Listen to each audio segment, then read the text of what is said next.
What is going on, everybody? Welcome to the No Tilt League. I will be your caster today. Enchantin is out for the weekend, so big thank you to No Tilt for letting me cast. Let's get into it.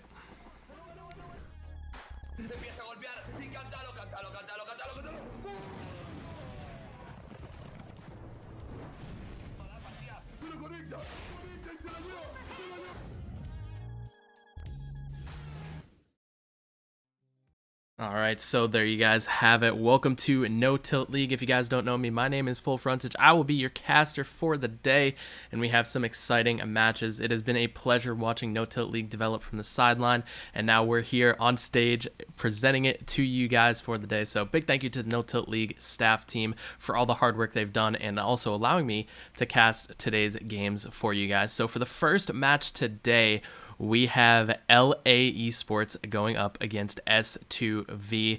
These are going to be some phenomenal games. If you guys haven't been watching the No Tilt League, make sure after this stream you head over to the channel and check out the rest of the clips. But let's take a look at the standings of the league so far. So we have Team Liquid Academy sitting at the top of the standings at 4-0. We have Ace 1 at 3-1. Betis at 2-2, INTZ 2-2, and then the two matchups we have to start off are going to be S2V sitting at 2-2 and LA Esports coming in at a 1-3 record. So if LA Esports gets the win today, that is going to put them on track to potentially sneak their way into the top four, getting them in a 2-3 spot, which would tie them with S2V. So a big game today for S2V Esports and LA Esports. So this is going to determine a pretty good chance to make their spot into the top four.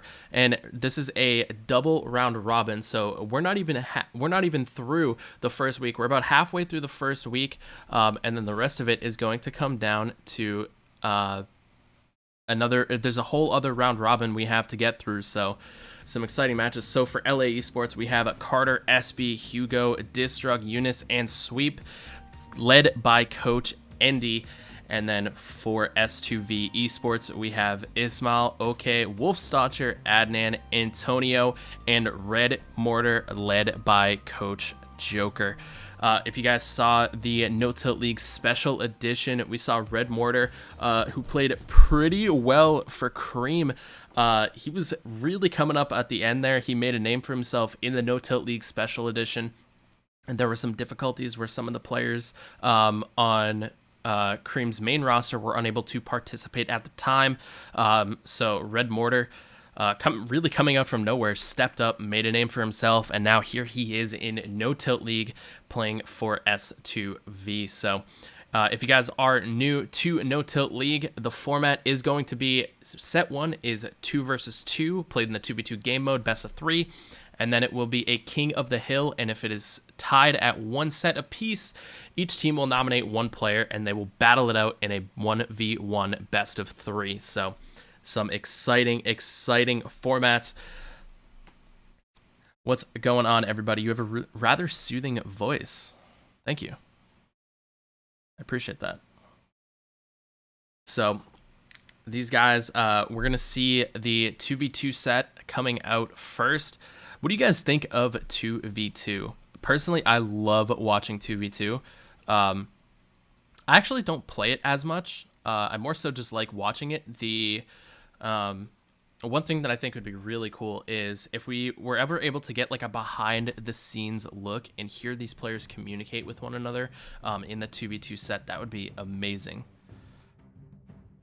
What's up, Delta? Welcome to the stream. So for this first set, the 2v2, we have SB and Carter coming out from LA Esports, and Antonio and Red Mortar coming out for S2V. We're going to see Poison and Tornado being banned. Skeleton Barrel in the middle going toward that right-hand tower. Lumberjack coming down behind the Giant Skeleton. Do they have anything? Iwis comes down just in time. It looked like a little late. I was pretty close, but they made it work. The Lumberjack is going to fall on the left-hand side. Rascals will be able to clean up that Giant Skeleton. And here comes another skeleton barrel on the left-hand side. So S2V rocking a double bait deck. We'll see what the rest of their cards are. Very log bait, very arrow bait with the skeleton barrels, the bats, the princess. I wouldn't be surprised if we see goblin barrel potentially, and then more defensive cards as the remaining 3. Probably with the potential of a big spell, maybe rocket or fireball, seeing as poison's banned. Tornado is definitely one of the most popular bans in 2v2, so bait decks are a pretty safe choice, or cards you can really get grouped up together and not worry about any splash damage taking them down, because the tornado, if it's spaced out well enough, tornado, especially with a new duration, it might not be as impactful as before, but tornado's still an insanely popular ban for 2v2, along with Giant Skeleton. I would say those two are the most popular bans by far. So we see a Dark Goblin coming out on that left-hand side. Princess going to be able to take care of this. Arrows going in. Beautiful stretch on the arrows. Was able to get the Dark Goblin and that Princess. Graveyard coming out on the right-hand side. Bomb Tower's going to kite that Skelly Barrel off to the mid. Iwa's going to come down and take care of this Graveyard with the assistance of the Bomb Tower. Iwa's actually doesn't even take a single shot. That's impressive.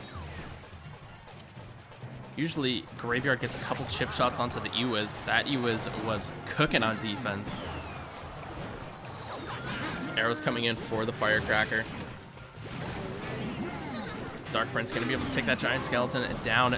Giant Skeleton Bomb doing work, taking down the Dark Prince, taking down that Musketeer, finishing up the Rascals. Comes Lumberjack on the left-hand side. We have yet to see the win condition from LA Esports. I'm expecting Balloon with that Lumberjack combo in there, but it could also be Graveyard. I'm leaning more towards Balloon. I'm like 75% sure it's Balloon. Giant Skeleton being played aggressively at the bridge on the right-hand side. Inferno Tower is going to come down to defend. Like I said, I expect full log bait type cards coming out from S2V, and then it's mainly going to be defense. They have the Graveyard, they have the Dark Goblin, they have double Skeleton Barrel with the Princess and the Rascals. There's just so many small spell bait cards in S2V's deck. A clone's going to be coming out here. And a mirror clone as well pushes the Giant Skeleton all the way to the tower. What did we just see? What in the... They played 4 clones. If you guys didn't know, when a clone is played, it pushes a unit forward. So they clone walked the Giant Skeleton to the tower.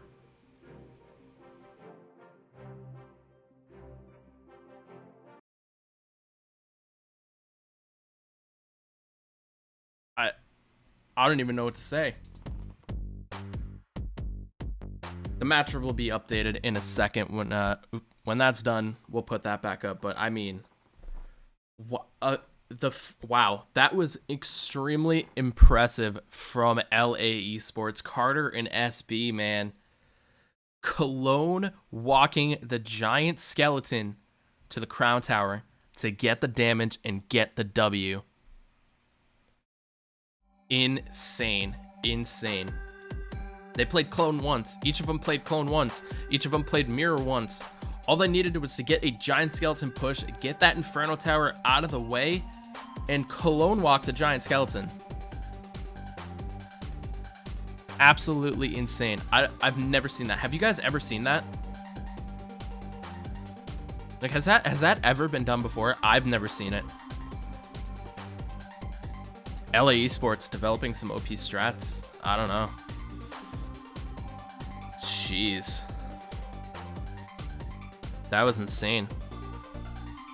Koji.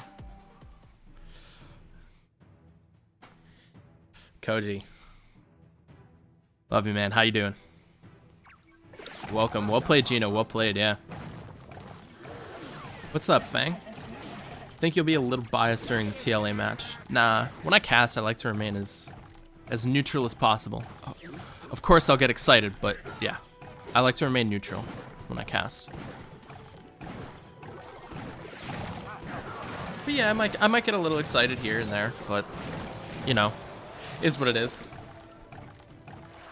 Giant Skeleton Bomb going to be able to take care of that Muskie. Hog Rider going to be able to sneak his way through. Gets one shot off on the tower. That Giant Skeleton Bomb, and not quite enough to kill that Lumberjack. Are we going to see another Giant Skeleton walk? I just don't even know.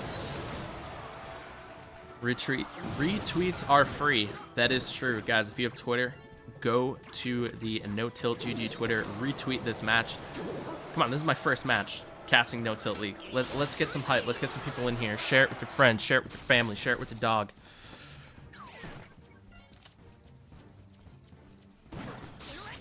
I remember CCS matches with TLA. Hey, you know? Yeah. It's okay to have a favorite team when you're a caster, I think. Right? I think so.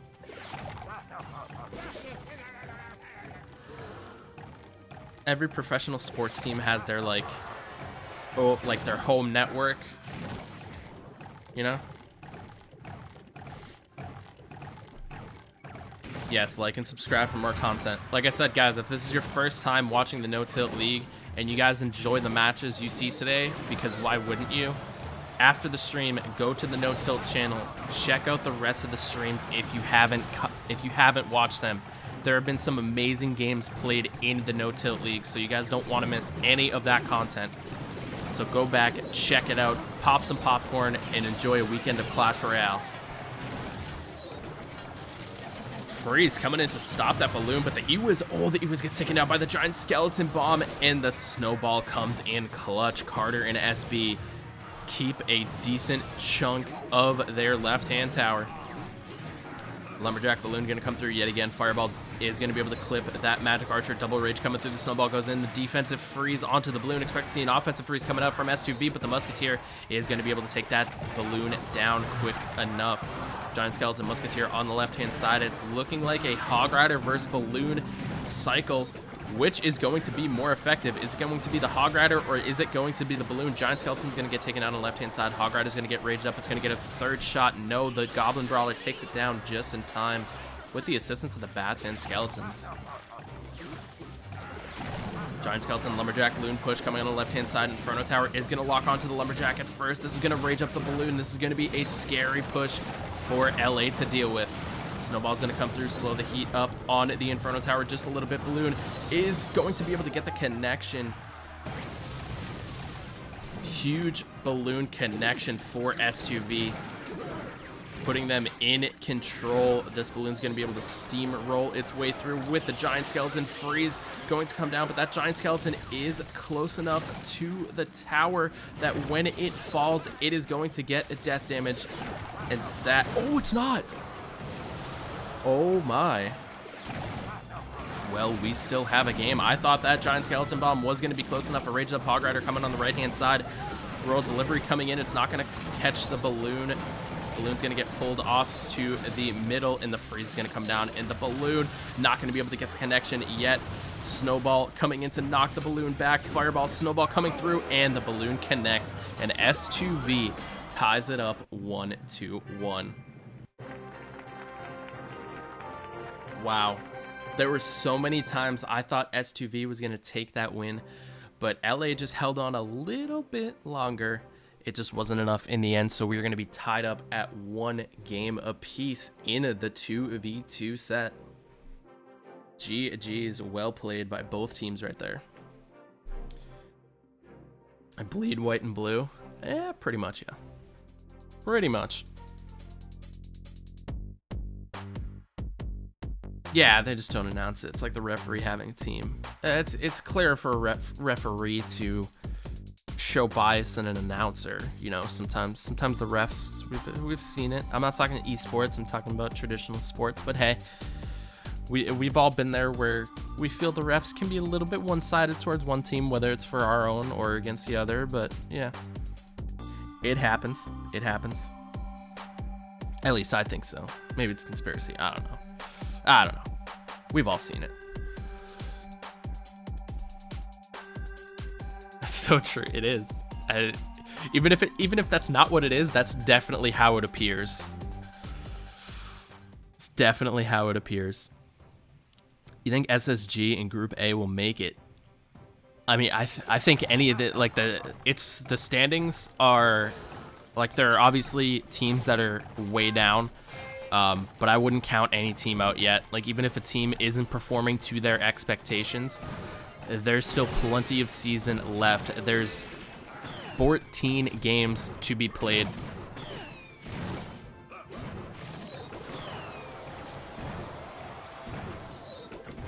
So it's hard to say at this point. There are obviously teams that are like performing to expectations, and just like I'm just gonna say the 2 undefeated teams right now, Team Liquid Academy and Arena Casino.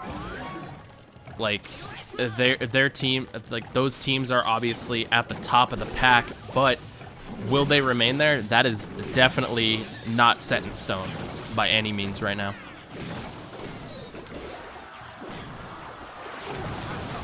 What's up, Juicy One? How's it going? Casino lost yesterday. They did lose yesterday. You're right. I completely forgot about that.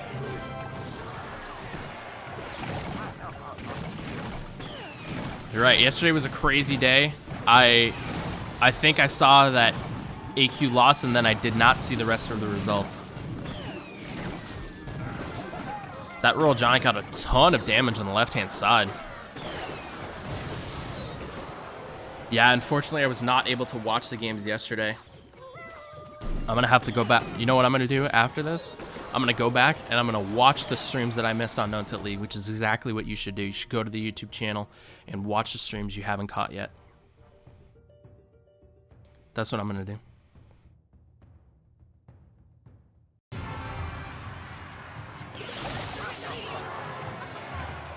Giant Skeleton, Night Witch coming down in the back. So far, LA getting a lot of damage on that right-hand side. Not taking a lot of damage yet. Earthquake getting some pretty decent damage on the right-hand side. The King Tower activation really did not matter for LA because they have the Royal Giant. Oh, the clone comes down just a little too early, and LA gets a ton of fireball value, and that pretty much secured their victory in the 2 versus 2 set. And they will just spell cycle out. Giant Skeleton played at the bridge. It is going to be a fireball and then a small spell. Arrows coming in to take care of the firecracker. There's a snowball. And there's the fireball. SB and Carter clutching it up, putting LA up 1-0. Next set is going to be King of the Hill. GG for that. Yeah, it's different caster today. Yes, I am FullFrontage. You may have heard me cast Crown Championship Global Series, Clash Contender Series, lots of community leagues.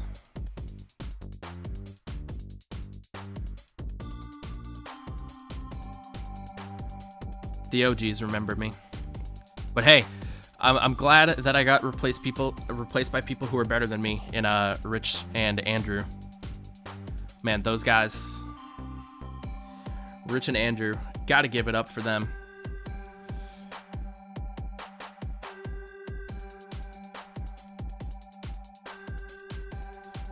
BB, what's going on, man?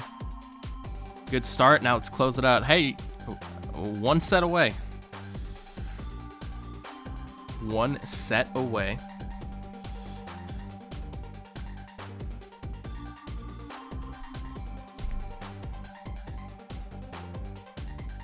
CCGS.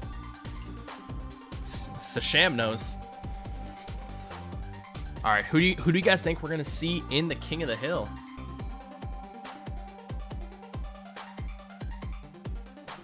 No. Sweep is a great player. Sweep is a fantastic player. If you guys haven't seen him play, then you guys are missing out.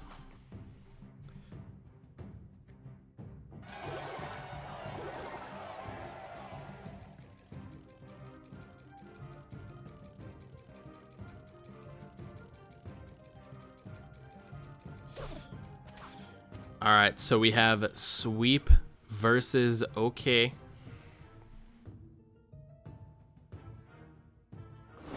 Slow start for each, just throwing out the skeletons, dishing out the cycle. We see an Ice Wizard and a Baby Dragon coming out. Sweep, known as the Sparky Maestro. The Knight coming out. It's looking like a graveyard from Sweep, and the Royal Giant coming aggressively on the left-hand side. Bomb Tower's going to come to tank that Royal Giant. Musketeer going to get some really good value on that left-hand side. Royal Giant only gets one shot off on the tower, and a split lane push coming in for Sweep. Does have enough for the graveyard, and he ends up pulling the trigger, and the Baby Dragon comes in the left-hand lane for that Musketeer. Tornado going to pull that Knight, but not close enough to the King Tower in the graveyard. Going to be able to get a pretty decent amount of damage on that left-hand side. Recruit is going to go down, and the Barbarian is tanking for his skeleton. A huge, huge first push for Sweep. He pulled the trigger on the graveyard, and it paid off.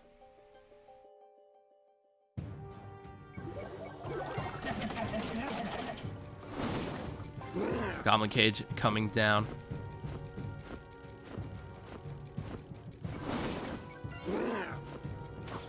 Sweep in the driver's seat right now, in a very good position to clutch this up.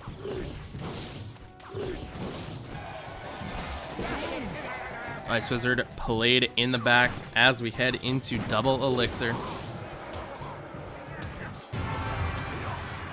Royal Giant coming on the left-hand side, and the graveyard is going to be pulled on the right.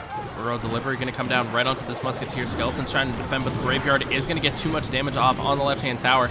That left-hand tower is barely going to stay alive, but the Royal Giant gets taken down on the left-hand side. And it's looking like this is going to be GG. Okay, it needs a huge Royal Giant connection on this left-hand side. Lightning coming in, and that Royal Giant is only going to be able to get one shot off. Ice Wizard trying to slow the Knight down, but it is not going to be enough. Royal Delivery coming out. Musty's going to take down that Ice Wizard, and the Baby Dragon will come in to assist that Musketeer. And this is going to be GG. Well played. There's not enough time for OK to get a Royal Giant down and take that tower on the left-hand side. So it's going to be Sweep taking game number 1 in the King of the Hill, putting LA up 1-0.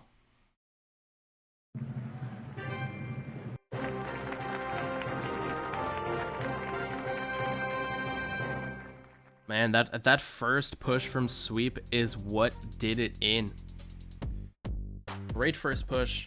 Had a Musketeer going on the left-hand lane, full health Knight on the right-hand side, and OK played the Baby Dragon to defend against the Musketeer, and it just allowed the Knight graveyard push to get a ton of value. Tornado was not able to activate King Tower to get assistance, and that was it.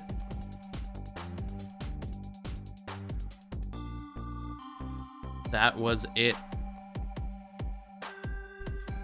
Retweets are free.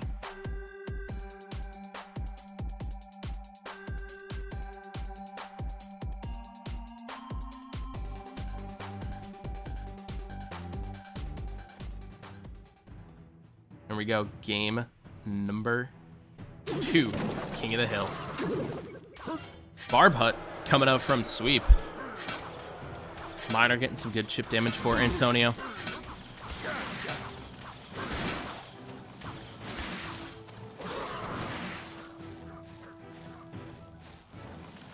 Barb Hut is a card we have not seen in some time. It got a huge health nerf. And with Earthquake getting a buff, Barb Hut just kind of fell out of the meta. But it looks like it could be an Elixir Golem deck from Sweep, especially with that Battle Healer E-Drag. Anytime you see Battle Healer, you immediately think Elixir Golem. E-Golem going to the left-hand side. Bomb Tower now going to come down. And the Heal Spirit coming out. If this E-Golem stays alive for any longer, this is a double lane onslaught. Rocket goes down on the left-hand side. But the left-hand tower taking a beating from the Baby Dragon E-Golem. 35 HP remaining. and they had the exact same amount of elixir. Wow. Sweep might be living up to his name here.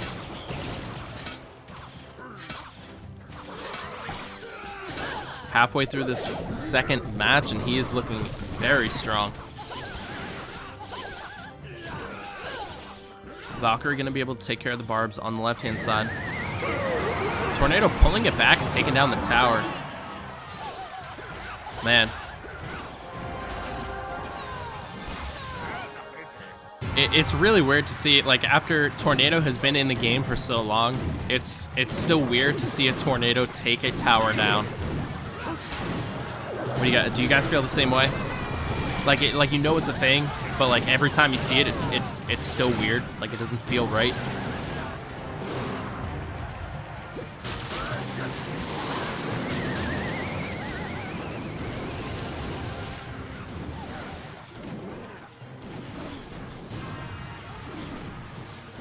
Elixir Golem, Battle Healer, steamrolling its way through that bomb tower.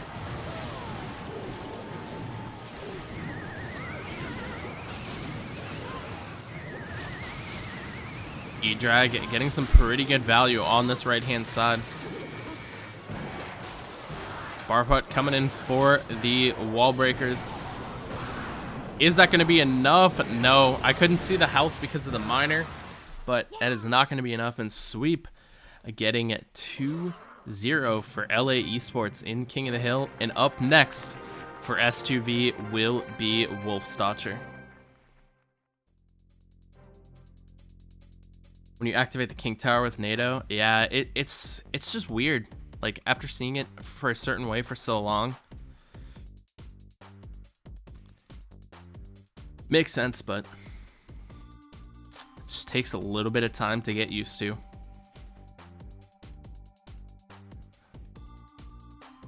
It's post-game stats powered by Royale API. In 18 games, 83% of the time, Antonio's deck wins that matchup.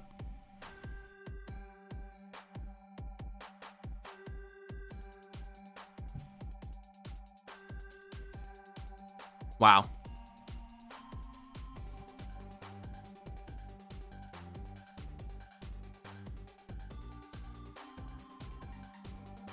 Going against the statistics.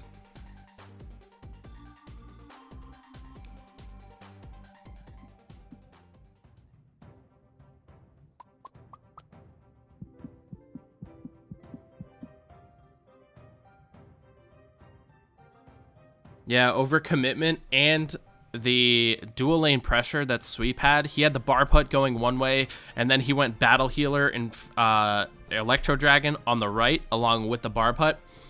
And then the bomb tower came down, and then he just went E-Golem Heal Spirit on the left-hand side, and the right lane pressure that he had was simply just too much for Antonio to handle.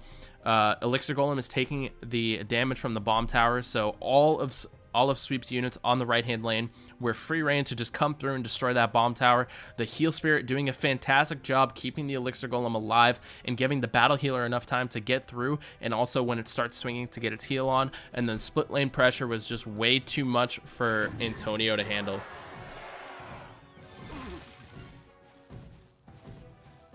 What do the matchup bars mean? The matchup bars are simply just based on a sample size. There's small text under each bar that says the sample size.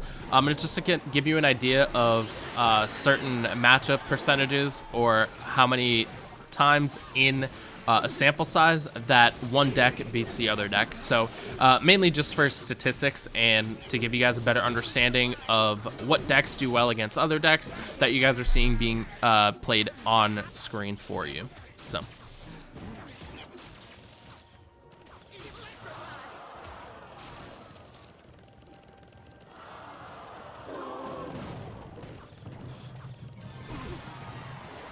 So far, no damage being taken by Sweep. Royal Giant coming out on the right-hand side.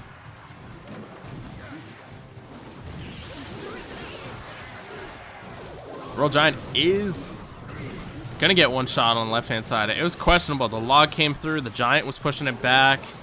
The E-Wiz was stunning it. I didn't really know if the Royal Giant was going to get a shot off, but in the end, it did. Miner going to go through on the top right-hand side. Giant slowly going to make his way to the tower, but it's not going to be enough. Royal Giant coming through on the right-hand side for Wolf. Lightning coming in. That Royal Giant going to be able to get at least one shot on the right-hand side. The Bats and Iwas prevented a second shot from happening.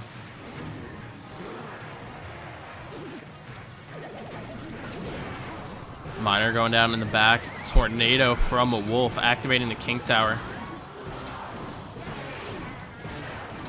Baby Dragon getting really good splash onto those skeletons. Giant not even going to get a shot onto the right-hand side tower, and here comes a Royal Giant push. Wolf is going to have enough elixir to get the lightning down. Is he going to go for the Iwas, or is he going to go for the cage? He goes for the cage. Bats are going to come through with the Iwas and Brawler, and Royal Giant still gets a shot off. Bar Barrel coming through on the right-hand side to take down the Iwas, but it's going to get caught by the Brawler Ice Wiz. Getting some good defensive value onto the Miner. That Giant is looking healthy. The Poison's going to be able to take down the Ice Wiz, but the Giant only gets one shot on the right-hand side.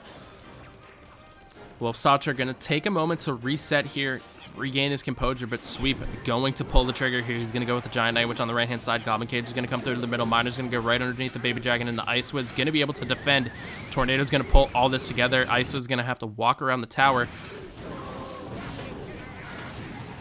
Little anticlimactic there. Log's going to come through along with the Poison. That Ice Wiz is going to get taken down, and here comes the Royal Giant on the right-hand side. 60 seconds. Triple Elixir kicks in. Lightning might be coming down here on the right-hand side. Log's going to knock the Royal Giant back. Is it going to be enough? Baby Dragon take down the Iwas. Royal Giant's going to be able to get two shots. Is it going to get a third? No, it doesn't. Miner's going to go through. Gets tornadoed away. Sweep needs to get a Poison down, but here comes the Royal Giant. Is it going to be enough? Is it going to happen quick enough? Baby Dragon's going to get a shot. The Lightning's going to come through. The Log's going to come down, and Sweep pulls off the clutch and gets a 2-0 victory for LA Esports. Man, oh man. GG's well played. That is going to be LA Esports coming out on top. And like I said, we're going to see the standings here in just a moment. LA Esports came into this match at a 1-3 record. S2V at a 2-2 record. Now these two teams are going to be tied up at 2-3. And we're going to see the rest of the games and see how it's going to play out and affect that middle of the pack leaderboards. LA Esports looking to sneak their way into the top half in the first part of the season. Again, each part of the season is 7 games long. There are 14 games in total, so definitely be sure to not miss any of the games. The standings are close. Standings are really close. That was very well played. So again, here we go. Let's take a look at the standings since we're talking about them. LA Esports, with that victory, moves ahead of S2V in sets. They're plus in the game side now with that sweep from Sweep. And an INTZ loss could potentially put LA Esports in the top 4 today.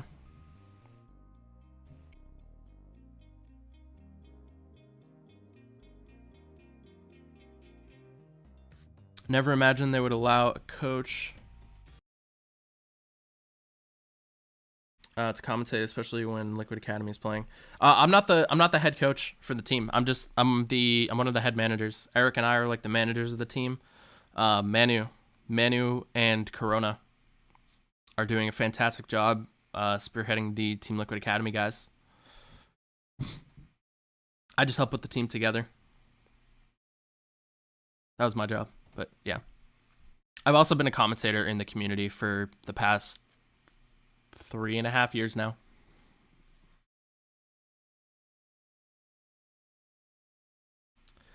But we are going to take a quick break. The next matchup is going to be Ion Gaming versus Cream Real Betis. Don't go anywhere, guys. We'll be right back.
Yes, I'm muted. God dang it.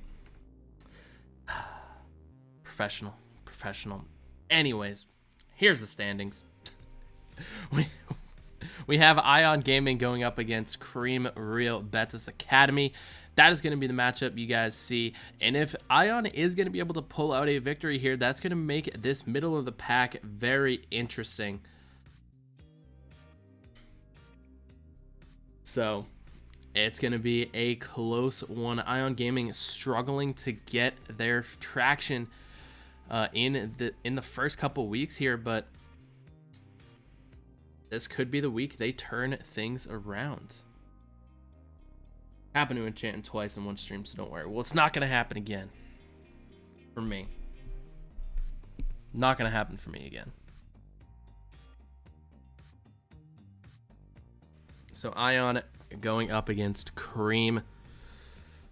Who do you guys got for this game? Let me know in the chat.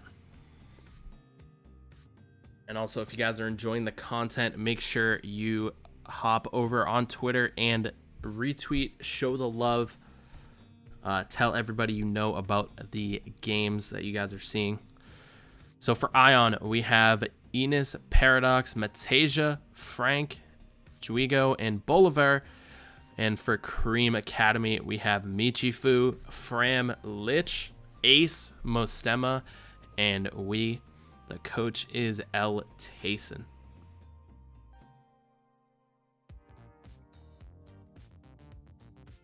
So these are the lineups for each team. What do I think about Paradox? Paradox is a pretty decent player. Yeah, I mean, he's in the league for a reason.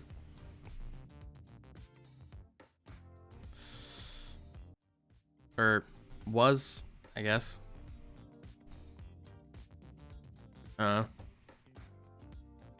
Interesting.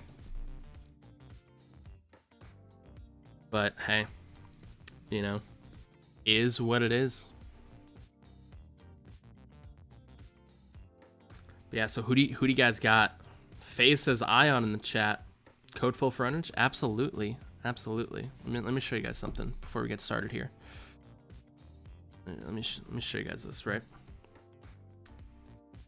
Just loading up Clash Royale. Right?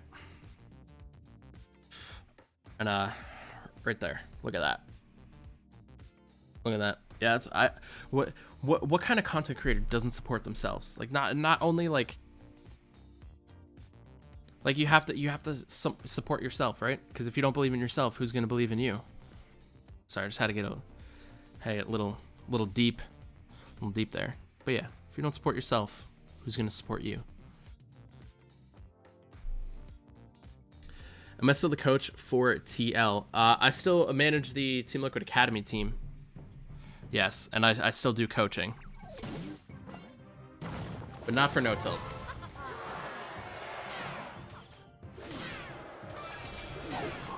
So we got Giant Skeleton and Tornado for the bans in the 2v2 set. And it's going to be Michifu and Mostema versus Matasia and Enos. Code FullFrontage in the shop. There it is. You heard it here. No Tilt approved.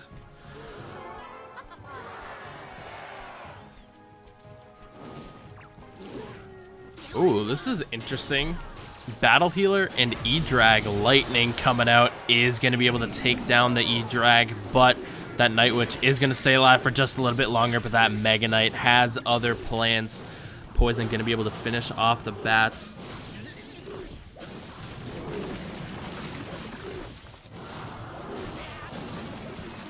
Another Mega Knight coming down, so double Mega Knight coming in for Cream. Oh, the Mega Knight jumps the log. Actually got hit on the tail end, but that would have been impressive. It just completely jumped over the log. Mega Knight jumping to the Battle Healer. Here comes a raised up Hog Rider on the left-hand side. And the Magic Archer not quite lined up to get some damage onto the tower, but that Hog Rider swinging away is not going to get one more shot. And now the Magic Archer is going to get the chip damage, and it is going to take the tower down. Cream Academy taking the first tower.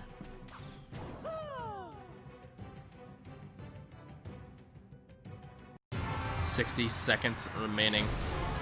Ion going to be going for a golem push here. Matty, welcome to the stream. Earthquake coming in, going to be able to take care of that cage. Poison coming down to take care of the Night Witch. Log's going to come through, and those bats are going to get obliterated by the poison as well. Here comes the Electro Dragon. Defensive Lightning coming through. Night Witch going to stay alive. Now everything is raged up. This Golem is going to get taken down. No damage on the tower. Here comes the raged up Baby Dragon. The push is huge from Ion, but is it going to be enough? Magic Archer and Snowball doing work. The Lumberjack taking down everything on the ground, and the cage is going to come down and defend against that Baby Dragon. And an insane defense from Cream Academy is going to give them a Game 1 victory.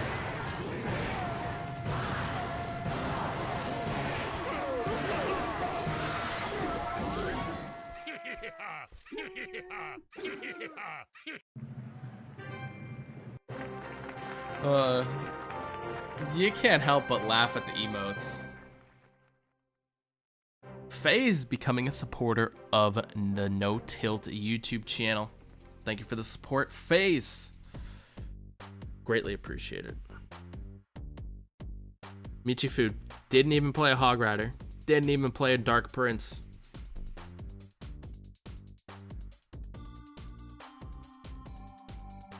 The one Hog Rider push was enough.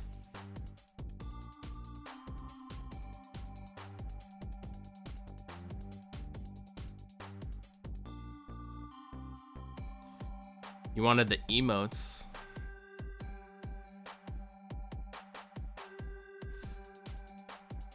The emotes are pretty nice.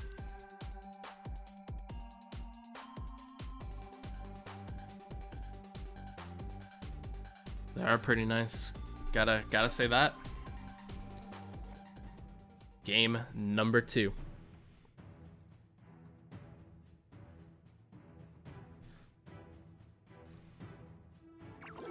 If you have a Twitter account, go drop a follow to @NoTiltGG and share the matches if you guys are liking what you're seeing. And there's no reason you shouldn't be liking what you're seeing. These are some of the best semi-professional players in Clash Royale.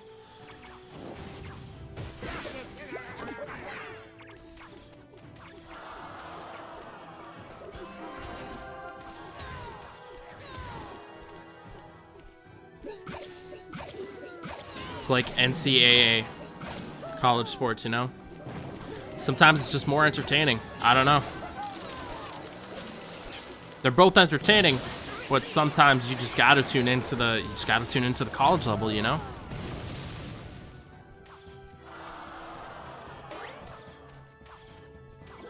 Something about the atmosphere. They put something in the water, I don't know.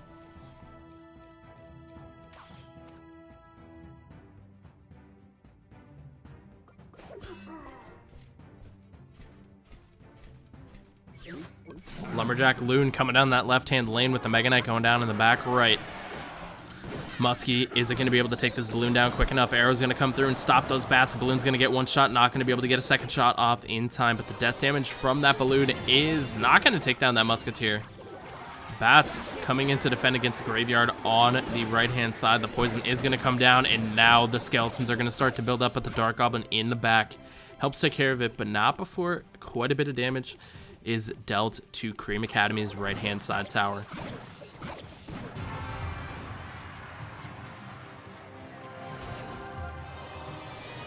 Battle Healer, Graveyard coming in on the right-hand side. Bats are going to go down to defend. The Freeze is going to come out, and again, this is going to be quite a bit of damage from the Skeletons on that left-hand side. A solid 150-ish, and the Battle Healer is going to connect for damage as well. Is it going to get a fourth shot in there? No, it doesn't. Not able to heal itself quick enough. Here comes an Inferno Tower to pull this Lumberjack Loon push just to the middle. Road Delivery is going to be coming down to take care of the Bats, and the Balloon Mega Knight push on the right-hand side as well. Freeze is going to come down from Cream Academy with the E-Wiz there. The balloon is going to be able to get plenty of damage on the right-hand side. The balloon is going to be able to connect, and Cream Academy taking the tower. They had their backs against the wall, and one balloon freeze push changed the game. Dark Goblin in the back. Freeze coming out, and that is going to be GG. Well played. Michifu and Mostema taking down Ion, and that is going to be a set 1 victory for Cream Academy 2-0. GG's. If they didn't use the freeze offensively, they could have defended their tower. Yeah, I mean, sometimes you just got to pick and choose with the freeze most of the time, and unless you're confident, right? Like if they had a huge push, like all they had was the graveyard and they just played the freeze and the bats. Like if they had a huge push coming, like with that first Mega Knight graveyard push, when the first set of bats got taken down and everything was focused onto the Mega Knight, and then the skeletons were still going on the tower, then a freeze is justifiable. But on a naked graveyard, especially just getting into double elixir, I don't even know if it was in double elixir at that point. I don't think the freeze on a naked graveyard is the play, especially when you already know that they have a balloon deck coming through.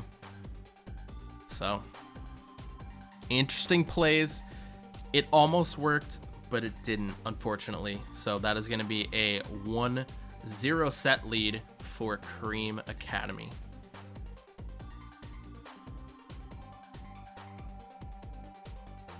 Do I think Michifu is the best player in that match? It's hard to say in a 2v2 because both Michifu and Mostema had great teamwork. They have really good chemistry. They've been the 2v2 pair for Cream that has been getting things done. While even if they lose, it's still been close enough. That's one of the things you have to know about 2v2 is that even if it's a close loss, as long as there's week over week improvement, you can't really be upset, you know? Especially in the regular season, because you'd rather them start off slow and get better over time than them starting off hot and decreasing over time. And to be honest, it's been gradual improvements for Cream Academy in the 2v2.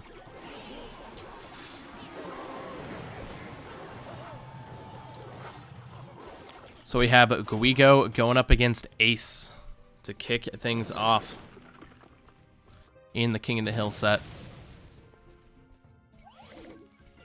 Knight Wallbreakers on the right-hand side. Ice Wizard going to be able to slow these Wallbreakers enough. Knight does get one shot on the right-hand side.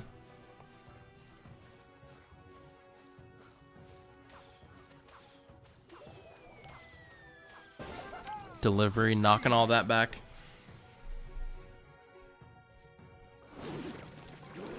Miner bats push on the left.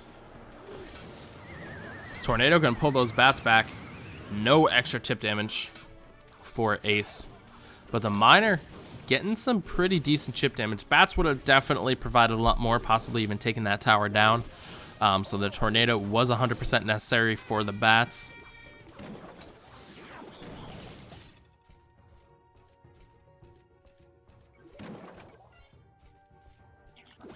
Interesting bomb tower from Ace there, especially while we're getting ready to head into double elixir.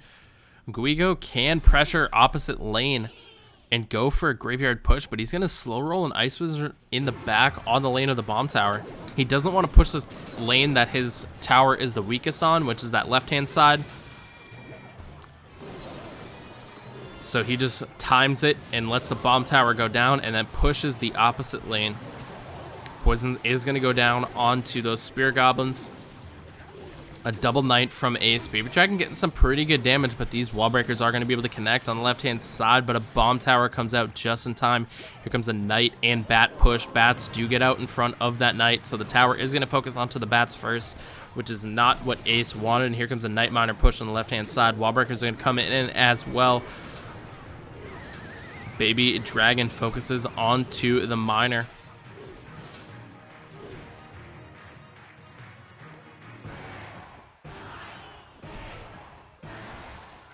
Ice Wizard in the back, and again another Miner is going to be coming through, going in the back. It's going to catch onto that Ice Wizard, but a Wall Breakers push coming through. Knight is going to be able to take care of the Wall Breakers. Ooh, that was very close.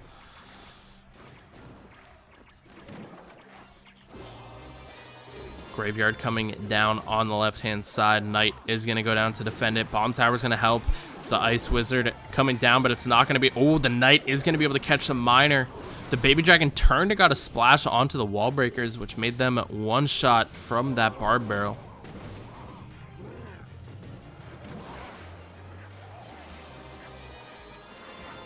If I'm Guigo and there's 2 Bomb Towers, I'm pushing the opposite lane. It misses the poison onto the Bomb Tower there. Miner on the backhand side. Bomb Tower forced to come out in the front, but that Miner is going to get a pretty decent amount of chip damage. Again, Guigo earlier had the right idea of not pushing the tower that's already weak, not pushing on the side that's already weak. Especially in double elixir when Ace can cycle so fast. The time to do that was in single elixir and he missed the opportunity, and now he's trying to do it in triple elixir and double elixir and it's just not working. He did get a really good amount of damage on that right hand side though. One more solid Graveyard push and that could be it. Baby Dragon's gonna get caught out by the bats. Here comes a Miner on the left hand side. Knight goes in the back roll delivery. Miner's gonna get pulled away with the NATO, and this is becoming a very close game. Guigo is not going to Tornado, but he's going to try to defend this. Graveyard's going to come down on the left-hand side. Is this going to be enough? Bats go down on the right-hand side. Poison. He has to catch this Miner if he wants to win. The Tornado is going to pull the Miner. The King Tower Lock's going to come through, and this is going to be it. Guigo comes up clutch. He had his back against the wall, but he made the plays. The right move was to switch lanes, and he made it happen. Wow. GG's. Guigo able to secure the victory. And that is going to put Ion up 1-0 in King of the Hill.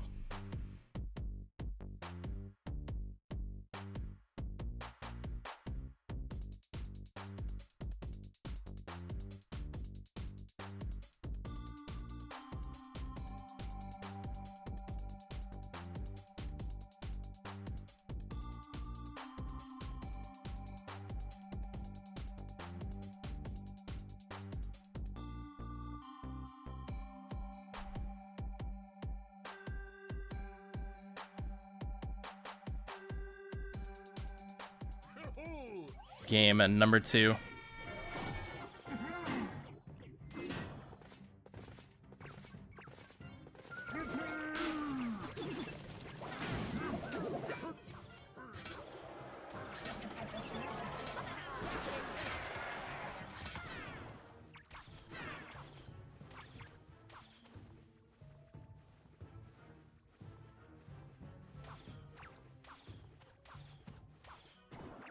Love the commentary. Thank you. Thank you. Appreciate it. Glad you're enjoying it. So we have Miner, Wall Breakers, probably Mega Knight coming out from Fram. I think this is the deck with Mega Knight, Goblins, and Snowball.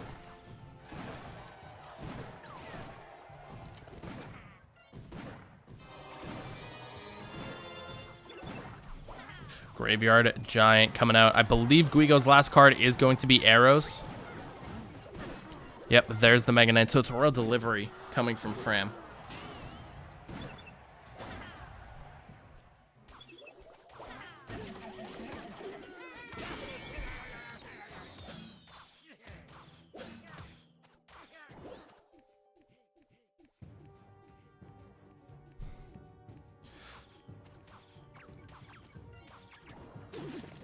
Miner Bats push coming in on the left-hand side. This might be the first amount of damage Fram is going to be able to get. Snowball has to come down to the Bats. Dark Prince down just in time to drag that Bandit off to the side. And just a little bit of chip damage from Fram. Not too much, but hey, that's how you get the start of a game going, you know? You get some chip damage, and then you just slowly build it up over time. Wall Breakers are going to be able to get a connection. Huge amount of damage, that's what I mean. It just ramps up just like that. Guigo did not have anything to defend against those Wall Breakers. I think the cage might have just been out of cycle. He might have had to play a Giant to get it back in cycle. and just didn't want to. He just figured he'd tank the damage and try to get a huge push going. So we'll see if that's going to end up paying off for him. Snowball's going to come in onto the bats. Giant's going to steamroll his way through. Bandit dashes forward onto the skeleton. Zap going to come down. Giant not going to be able to get a shot on the left-hand side tower, but the Dark Prince and Bats doing quite a bit of damage at the bridge. Dark Prince gets a charge off. Oh, this Bandit's going to put in work. Is it going to be able to get a dash off onto the tower? No, the Night Witch comes down just in time. Guigo going to start building up a push again. Very smart to slow roll with the Giant, but is he going to be able to defend and counterattack at the same time? Bats are going to cross the river. They're going to get taken out by the Musketeer and the tower. Here comes the Goblin Cage right up front. Not going to be able to stop the jump of the Mega Knight. Miner is now locked onto the Musketeer. A Zap's going to come through, and that Musketeer is going to get taken down. This Giant is going to get swallowed alive by the double Musketeers. Graveyard going to be coming through. Dark Prince gets caught by the delivery at the bridge. Snowball's going to go onto the bats. Bandit distracting that Dark Prince. Skeleton's going to be able to get a little bit of chip damage, but not enough to be threatening.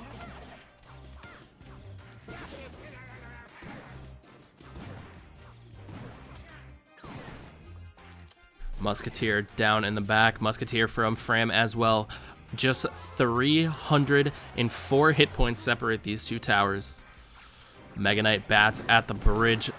Giant gonna tank for that Mega Knight again. The Miner going straight onto the Musketeer. Zap coming in to finish that off. Giant's gonna get swallowed alive by the Mega Knight Musketeer again. Road Delivery is gonna come down at the bridge. Musketeer is gonna come down to defend against the Graveyard. Skeletons are gonna be able to get a few chip shots, but nothing too crazy. Bandit is gonna dash back. And the reset is on, but 60 seconds remaining. Triple Elixir has begun. Wallbreaker going to be able to get the connection. No, the Snowball knocks it back, and it has to reload its bomb. Wow. Perfect timing on the Snowball. Double Musketeer to defend against this. Delivery is going to come down with the Bats to defend against the Graveyard. Miner's going to go straight to the back of the tower. And now double Musketeer from both players. Bandit's going to dash forward. Is the Bandit going to connect to the tower? The Giant comes down just in time. Dark Prince getting caught on the Giant, so it took a little bit of time to get around and get the charge off. And the Musketeer going to be able to help defend against this Graveyard. Is this going to be enough damage? Skeletons do get a few chip shots in here. Miner has to get caught. It doesn't get caught by the Dark Prince. And this is going to be a race. 495, 372, 161, and that is going to do it. Guigo. Oh my goodness. Guigo coming in clutch for Ion right now. What a game. Wow. How did that not connect? It's almost like the balloon timing, right? We saw it, I believe, in I think it was TNT versus Surgical in the No Tilt League Special Edition. When the balloon got close enough and you knock it back with the snowball, the balloon actually has to reload because it was about to get a drop off, and then something interrupts its attack, so it has to reload its attack. And I believe the same thing happened with the Wallbreakers. The Wallbreaker was just about to drop the bomb as the snowball hit, so it got pushed back and it had to reload its bomb. So I don't know if that was perfect timing or if it was a panic response and he was just trying to get it and it just happened to work out. I don't know. We can give him the benefit of the doubt and say that was calculated. I'm willing to do that if you guys are. But regardless, still a fantastic play. And now, the more you know. Delivery coming down, knocking those piggies away. Great placement on the delivery, not allowing the Magic Archer to get chip damage onto the tower. Only gets 2 shots in there. Could have been a lot more if that delivery was positioned differently.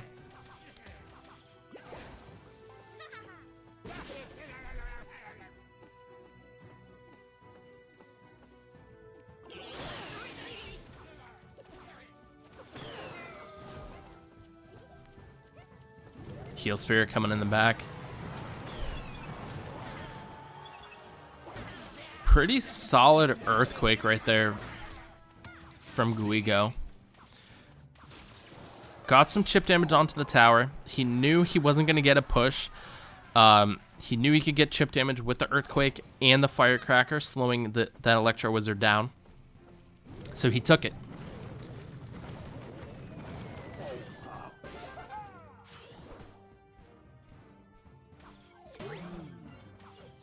Rohogs coming out. I don't think Guigo has the delivery in cycle, so this is going to be quite a bit of damage. Those Hogs going to take this tower below 1,000 HP.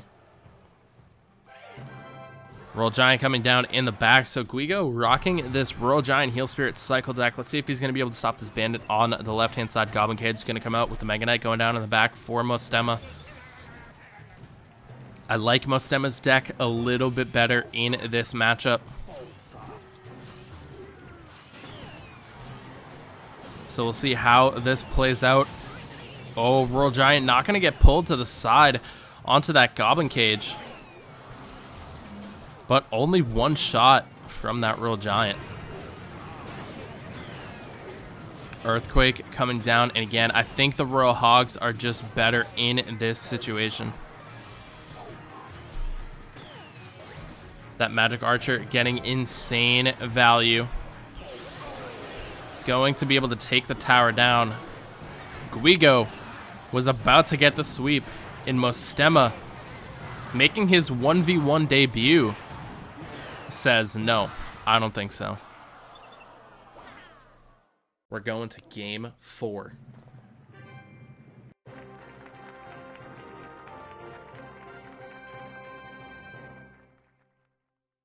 It's crazy to me that that was Mostema's 1v1 debut. I mean, maybe they've just won up until that point, that they didn't even need him.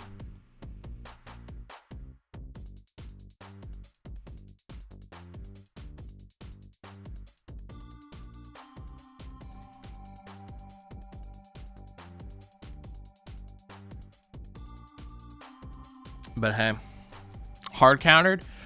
No, it's not a hard counter. I just think that if you look at the matchup that it said, I didn't get a chance to read the stats, but I think it was a sample size of 400, and it was about a 52 to 48% matchup, so fairly even, slightly in favor of Mostema. I think one of the biggest things is why that matchup is so even is Mostema's deck. Also, the only way to take down a Firecracker is Earthquake and Snowball. Earthquake isn't going to kill it. Snowball alone isn't going to kill it. So you have to spend a lot of elixir on using Earthquake and Snowball just to take down the Firecracker. And I think that the Firecracker wasn't utilized enough defensively from Guigo's side.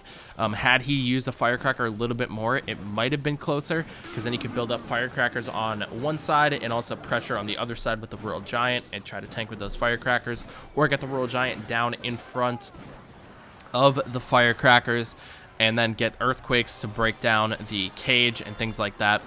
Then you have to worry about the Mega Knight, but it is slightly in favor of Mostema, and I think Mostema just played it perfectly, and Guigo didn't take full advantage of the situation that he had. So.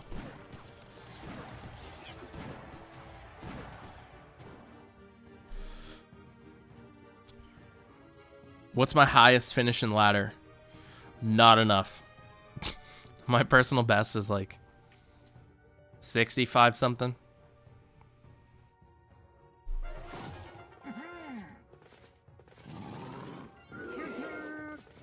I struggle to get out of Death Valley.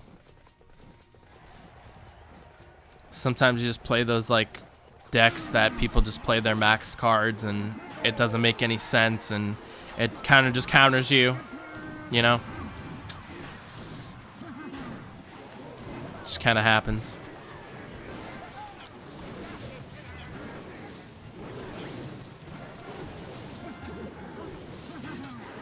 Poison coming down defensively, going to be able to take care of the Inferno Dragon and the Lava Pups. Baby Dragon going to be able to lock onto the tower, though, get some pretty decent chip damage. But Metasia playing Lava Hound against a Lava Hound player. Interesting.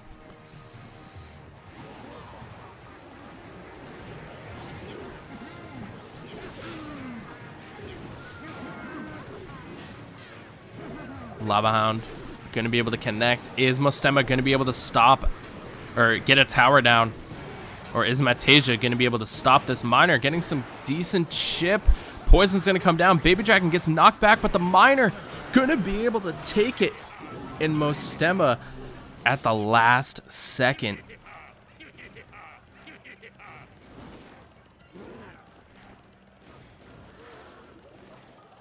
Clutches it up and puts it into overtime.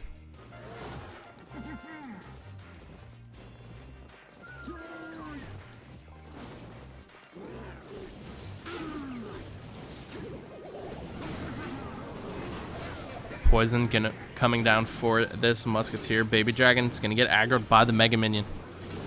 Inferno Dragon coming out as well, but it's not gonna be enough. That Baby Dragon is gonna fall.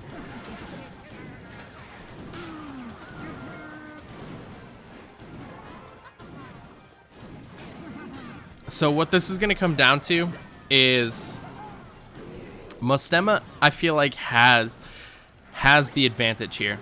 He can get minor poisons down consistently. If he's able to get one good Lava Hound push on that right-hand side tower, it is going to change things drastically. Miner are going to be able to come in here and get the chip damage. The poison's going to come down, and this is where Mostema is going to be able to take the lead. But he's going to have to be able to defend against this Graveyard. A naked Graveyard coming in from Matasia is going to do a decent amount with the poison, but it's not going to be enough. As we're going to see right here, Road Delivery comes down a little bit too early. Miner's going to come through on the right-hand side. Mostema is going to be able to get another poison down, especially with so much swarming in this left-hand side tower. There's the poison. The Inferno Dragon's going to lock on, and that is going to be GG. Well played. Mostema taking down Matasia and going for the reverse sweep.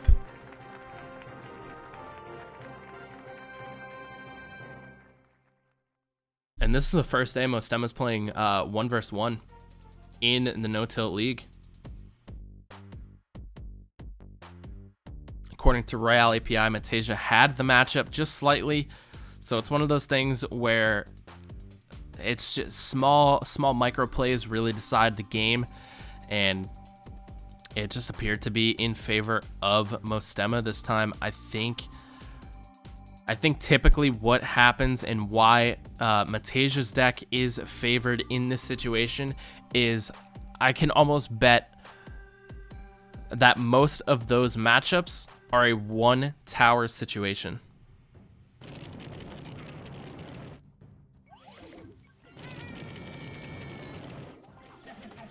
And if it does become a 2 tower situation, well, a Graveyard's just bad, but in a 2 tower, typically it's not favored. It works much better with that giant deck because you can just giant in the pocket.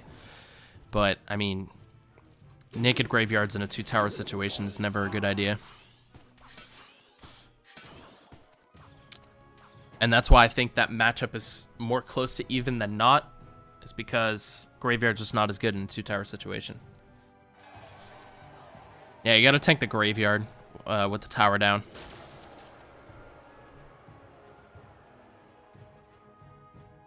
%, I agree.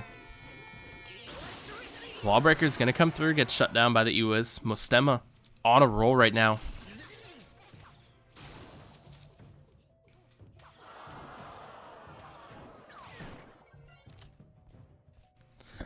So Mostema having Mega Knight and Road Delivery possibly, or Bandit. I know he's got the Mega Knight. It's Mini P.E.K.K.A.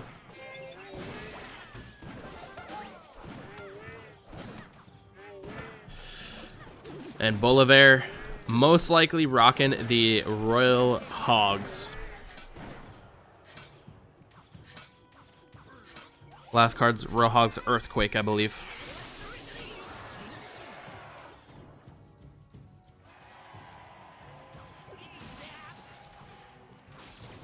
So for Mostema to win this matchup, it's the wall breakers are going to be tough to break through. He doesn't have Earthquake or anything like that to help get through the Goblin Cage, so he's going to have to heavily rely on split lane pressure, and he's going to need to get Mega Knight on one side, possibly with minions, and then on the other side is going to be the minor chip damage with the wall breakers push.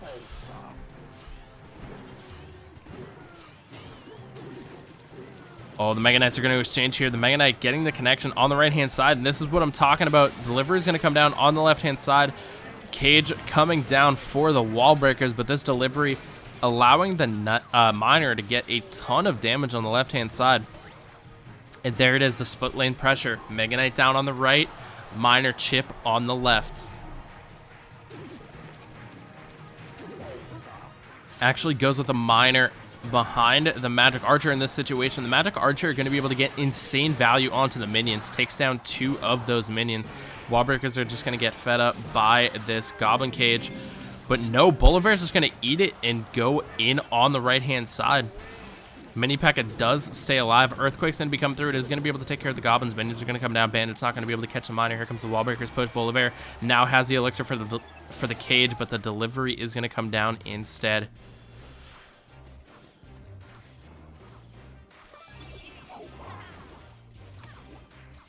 I think Bolivar is just saving the Cage for when he absolutely needs it.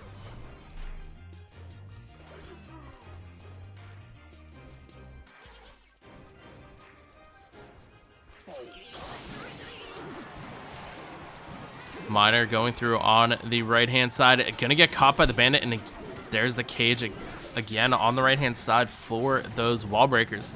Earthquake's gonna come in and take care of this Musketeer. Mini P.E.K.K.A. now going down that right-hand side, gonna get caught by the delivery.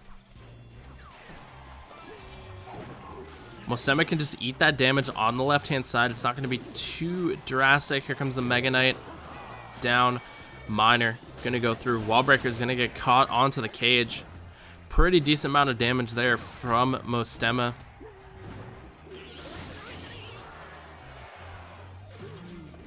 Mega Knight coming through with the pigs on the right-hand side. Mega Knight comes down just in time. Earthquake's gonna come through, but the minions, is it gonna take down the Hogs quick enough?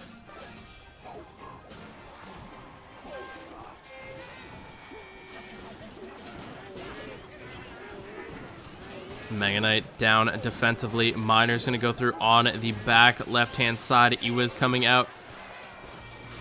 The pressure is on. Zap's going to come through. Are the Wallbreakers going to be able to connect? Defensive Earthquake come down. One of the Wallbreakers is going to be able to connect. That is absolutely massive. Miner's going to come in on the tower, and that is going to do it. Mostema with the reverse sweep, making his 1v1 no-tilt debut. GG's, well played. Today was the first day we saw Mostema in a 1v1 set, and he comes out and clutches it, getting the reverse sweep. Wow, GG's, well played. We're going to see the updated standings here in just a moment, but Mostema, impressive. Absolutely impressive. Here we go. Here are the standings with Cream Academy getting that win, and they will advance to 3-2, and Ion Gaming dropping to 1-4. Man, oh man. So that is going to do it for that match. A 2-0 victory for Cream. The next match is going to be Team Liquid Academy going up against Olimpo squad. Who do you guys think is going to win that match? Insane, insane. But we're going to take a quick break, and we'll be back in a few minutes for Team Liquid Academy versus Olimpo squad. You think TL Academy is going to win it? Al Shihi saying go Ints. I sense a little bit of favoritism in that comment. No, but good luck today, Al Shihi.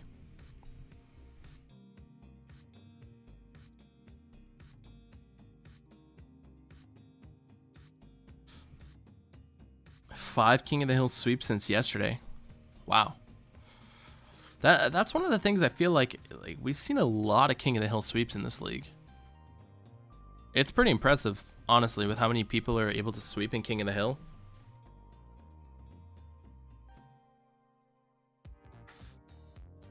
I don't know. What was the E-Golem today? We've seen Olimpo. Olimpo. I was reading Alshi's comment. We've seen some E-Golem today. Sweep ran it. He ran a E-Golem bar putt deck.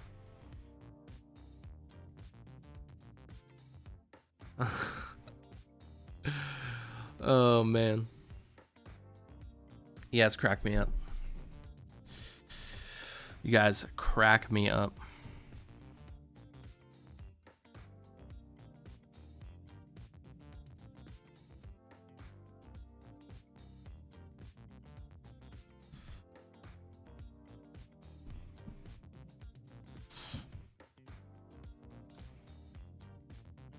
He forgot the 5-minute break. No, I'm waiting for it. I don't know if it's happening. Maybe they're just gonna let us go straight through. I don't know. I thought usually we get one. How tall am I? I am like 5'10". I'm not that tall.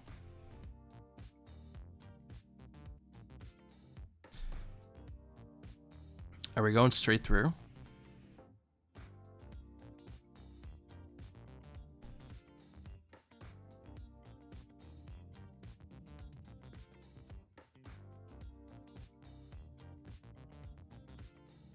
Maybe we are.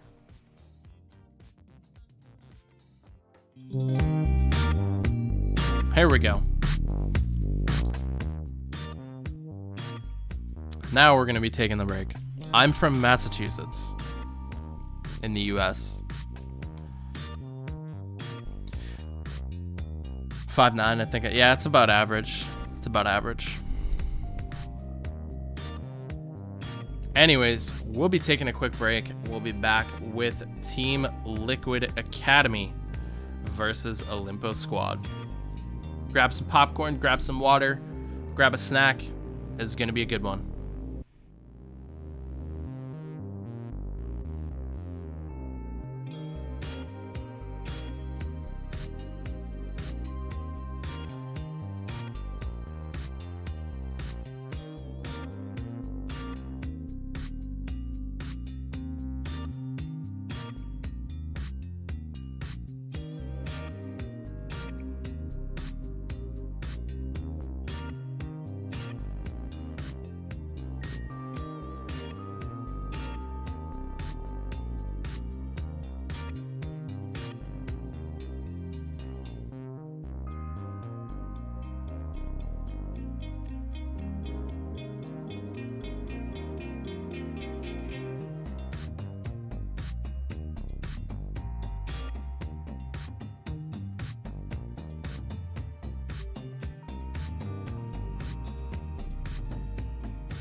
All right, guys, welcome back. Welcome back. We have Team Liquid Academy going up against Olimpo squad up next.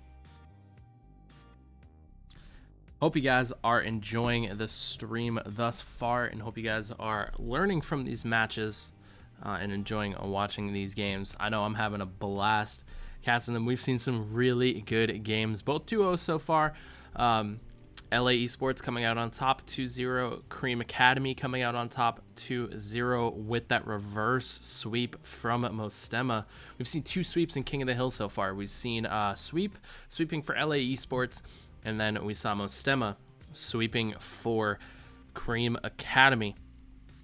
So next up is going to be Team Liquid Academy going up against Olimpo squad. And then for the final match will be Ace versus INTZ. No, I'm not muted again. Nope. Want to see clone, Golem clone. We saw a giant skeleton clone in a 2v2 match with LA Esports, and that was insane. They clone walked a giant skeleton to the tower.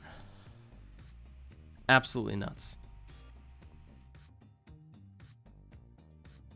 I do know where Arlington is, yes.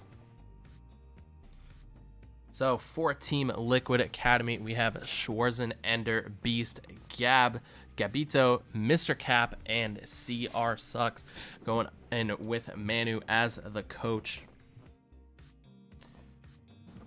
And then on the other side, for Olimpo squad, we have Rello, Wanda Cox, Tete, Lord Cass, Tano, Tico, with Kevco as the coach.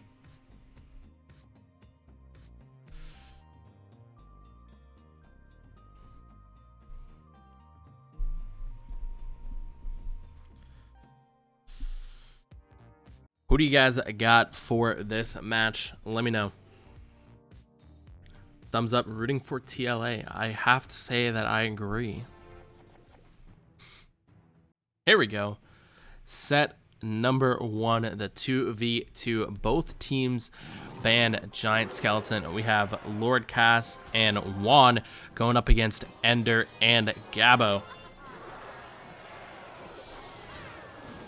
With the Lava Hound going down in the back, Graveyard aggressively coming out on the left-hand side for Olimpo squad, and a solid defense from Team Liquid Academy.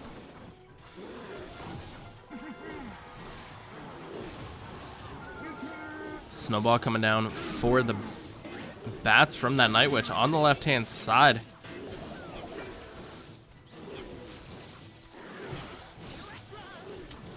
Baby Dragon and Electro Wizard are going to be able to clean up the pups. A pretty decent amount of damage being dealt to that Mega Knight, though.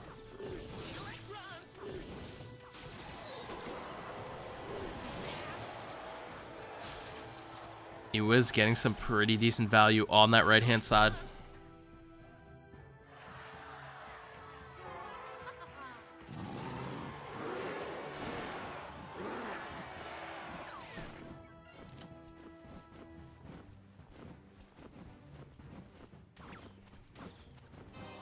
Graveyard push coming in with a Lava Hound and Inferno Dragon going up the right-hand lane. Inferno Dragon going to get caught on the Skeleton Barrel. Baby Dragon going to defend against the Graveyard.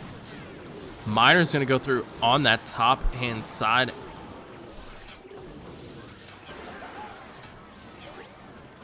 And not too much damage. Team Liquid Academy is still undefeated, yes. They're sitting at a 4-0 record. Baby Dragon Battle Healer coming up the left-hand side. Here comes a Graveyard. World Delivery is going to come down to defend with the tower locked onto that Baby Dragon.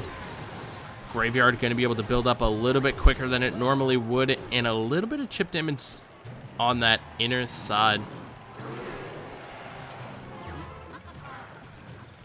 And a Lava Hound push coming in the left-hand lane now.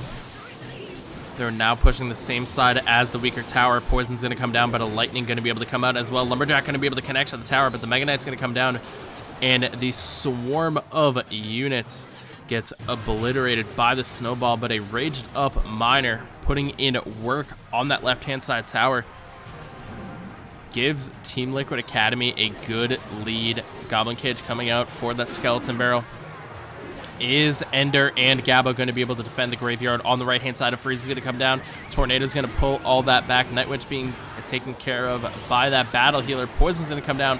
Ice ball. Snowball's going to come through. And the poison is going to be enough. And Team Liquid Academy takes game number 1 in the 2v2 set.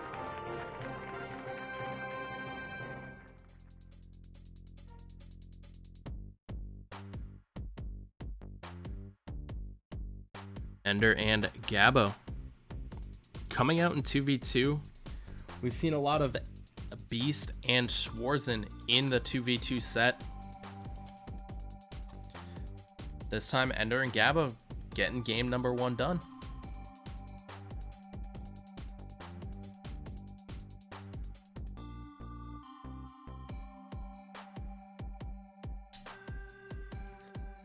A Lava Hound is strong in 2v2. Also really surprised that Olimpo squad did not run a tornado.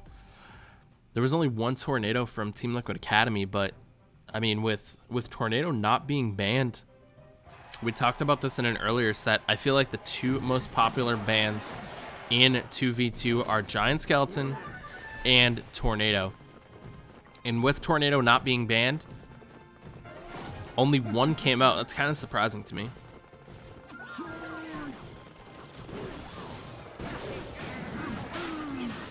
Baby Dragon get a little bit of chip damage. Royal Delivery and Goblin Brawler just melting that giant.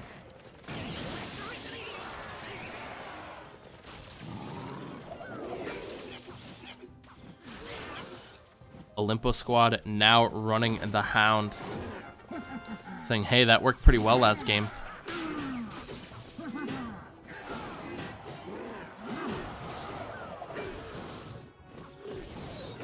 But we'll see what happens. Skeleton cycling through in the back.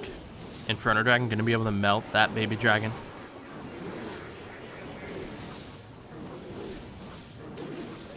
Poison coming out. The arrows are going to come down as well. Prince. I don't even think the skeletons were needed there. More of a safety measure, I guess. But hey, Prince getting a little bit of a buff next season.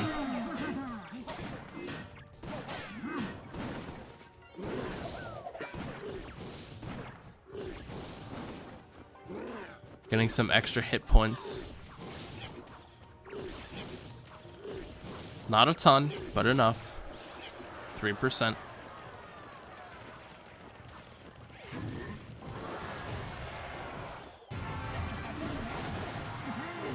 Team Liquid Academy switching lanes up here. They haven't really got a lot of damage on that right-hand lane, so.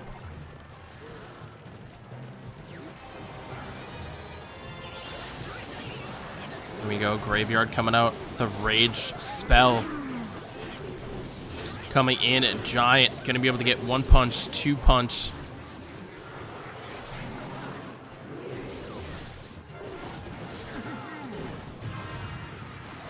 This is a big push from Olimpo squad on the left-hand side. The Lumberjack Rage coming out there. Poison coming out. Here comes the Lumberjack on the right-hand side. Iwa is being forced to be played with that Mega Minion locked onto the tower.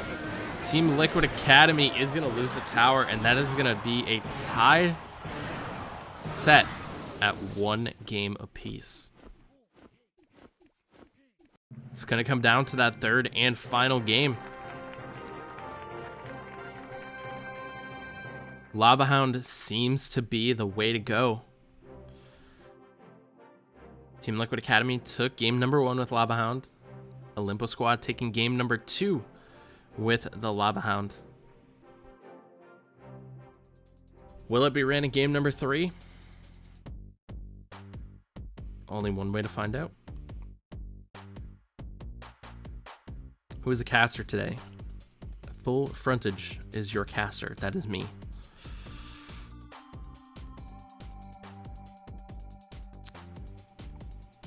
There's my information. Thank you. Appreciate it. Thank you, thank you. If you'd like to follow me on Twitter, I post some cool stuff. Giveaways, when you should use code FullFrontage in the shop, both Clash Royale and Brawl Stars.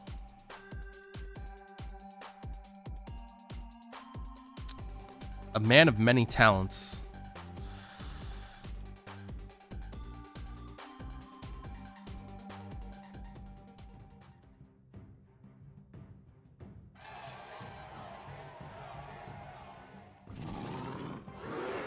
Lava Hound coming out in the back from both teams. Did I not? Did I just say Lava Hound was the way?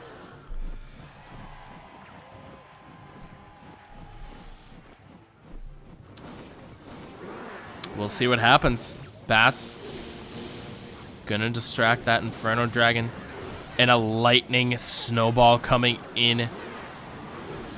Is Team Liquid Academy gonna go for the miner, or are they gonna let the Night Witch tank? It's going to be a pretty solid defense from Olimpo squad.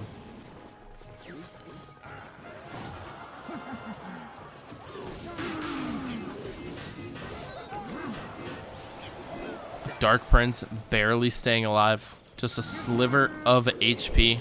Snowball's going to come through and take care of that. Lava Hound from Olimpo squad.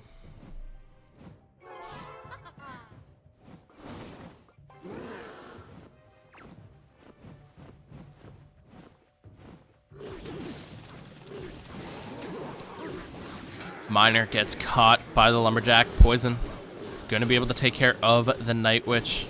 One bat staying alive and getting some chip damage.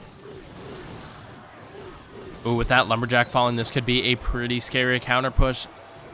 Is Team Liquid Academy going to capitalize on it? They will not. They will just let it go. That second Baby Dragon is not in rage.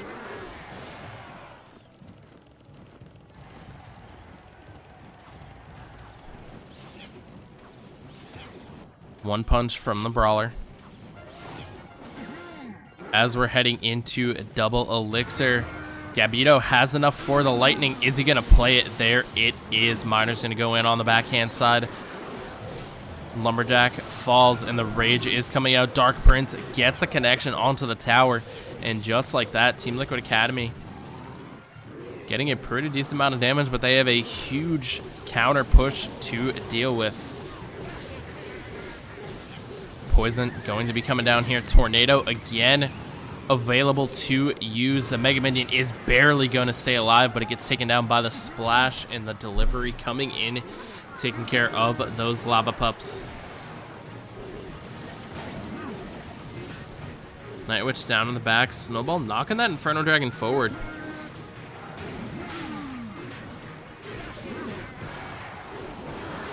Poison coming down offensively, and the lightning coming out as well. Olimpo squad applying the pressure, not letting their foot off the gas.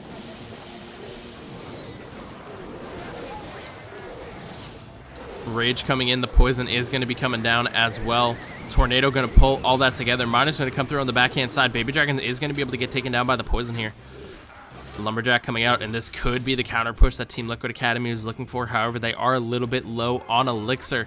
Are they going to be able to make something happen? Dark Prince going to be coming down on the right-hand side, tanking this Baby Dragon. Lava Hounds at the bridge. Inferno Dragons at the bridge. Is this mirror mode or... Delivery coming in for the pups. Miner's going to go on the backhand side. Is going to get caught. The lightning coming through. Takes the shield off of the delivery.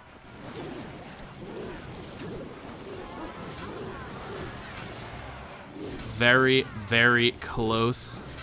517 on the right-hand side. Lightning going to come down. Lumberjack going to force his way through. Going to get stopped by the Dark Prince. Cage coming out. Lava Hound raged up. Here comes the poison.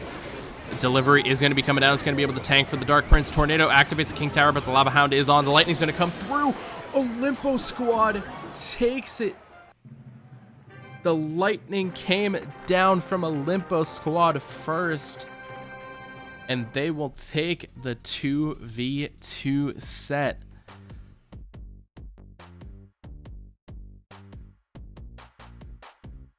Man, oh man.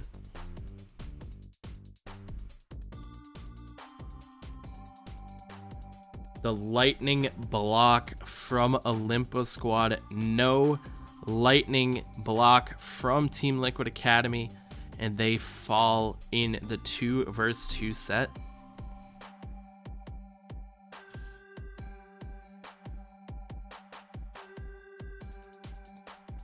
GG's, well played.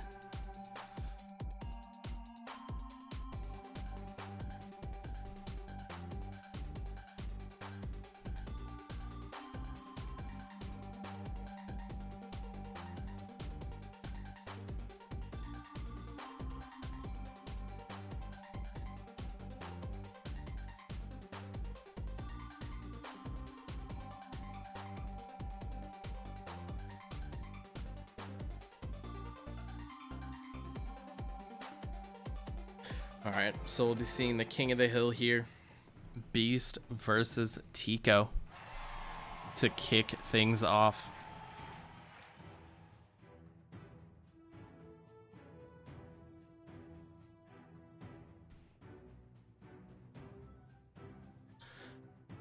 Both players waiting.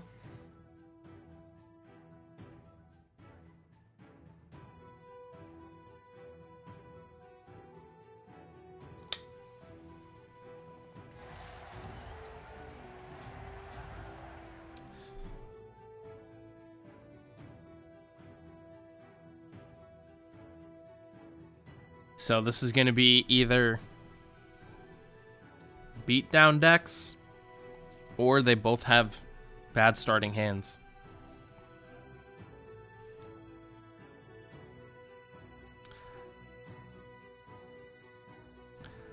It's typically what happens when players just sit here.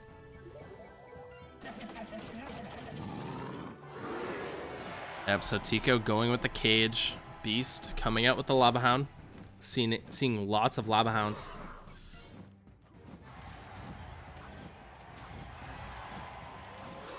Barbs coming out from both players. Are we seeing a mirror matchup?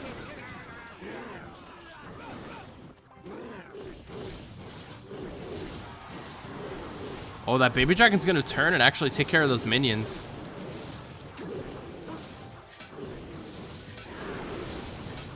Fireball coming down, misses a lot of the pups, and the Barbs on the right-hand side getting a ton of damage.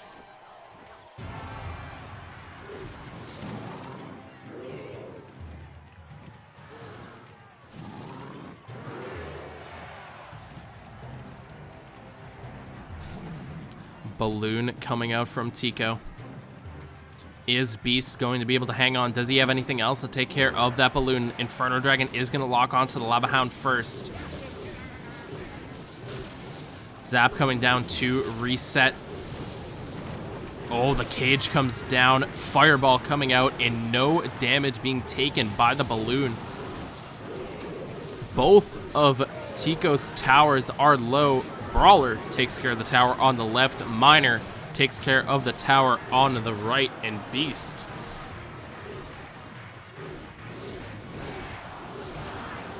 even with this huge push from Tico on the left-hand side is going to be able to take down Tico and put Team Liquid Academy up 1-0 in the King of the Hill.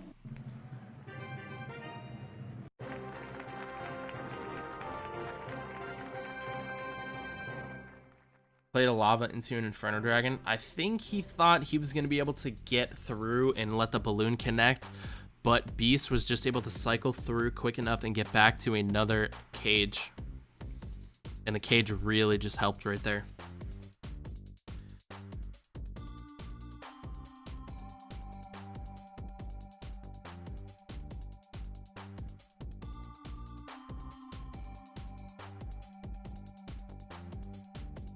Beast loves Lava Hound. Hey, if it ain't broke, don't fix it.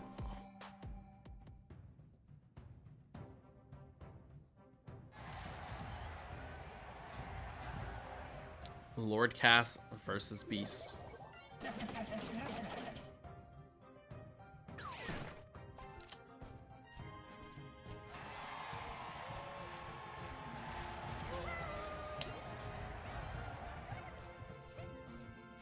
Heal Spirit coming out from Cass, Firecracker. Looking like Lord Cass rocking Royal Giant. Beast possibly rocking Mega Knight, Modern Wall Breakers. Nope, Sparky.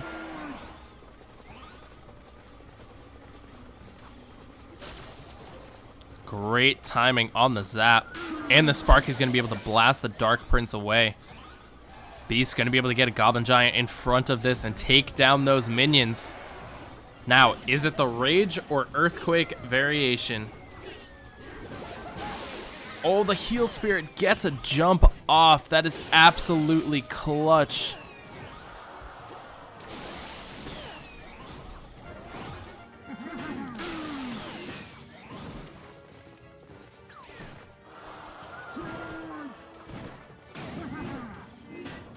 Firecracker shoots at nothing and activates the King Tower.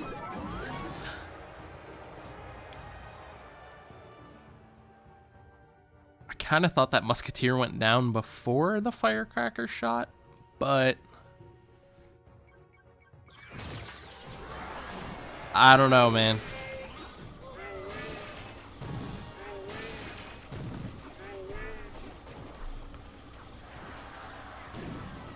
This is going to be interesting because Cass has 2 units with shields, being the Dark Prince and the Delivery.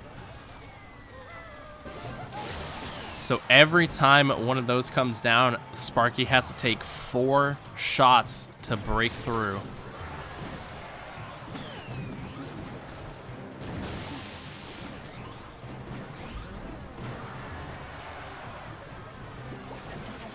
So, does Beast have the Rage? He does, in fact, have the Rage. Firecracker gonna come through. Delivery taking down the Musketeer, taking down the Sparky.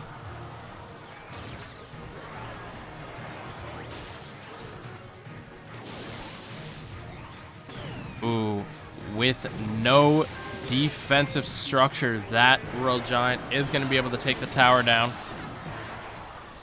And that is going to be GG.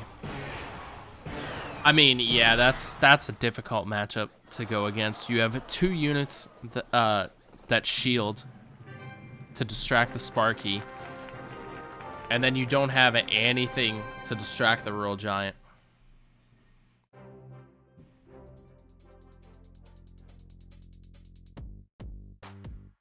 Tough matchup.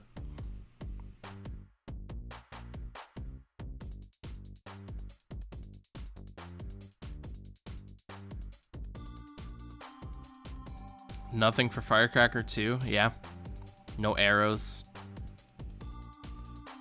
No nothing. Firecracker just builds up insane value.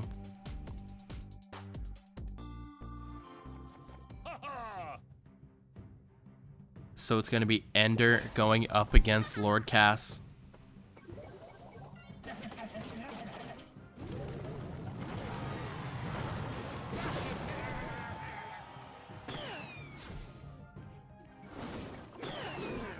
Skeletons coming out. Firecracker going to be able to take care of the Brawler.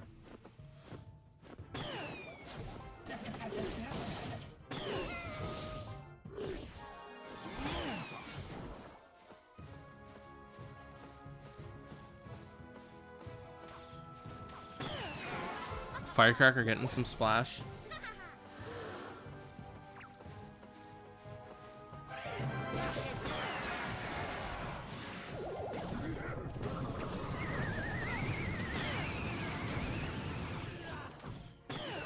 Royal Giant getting knocked back by that cage.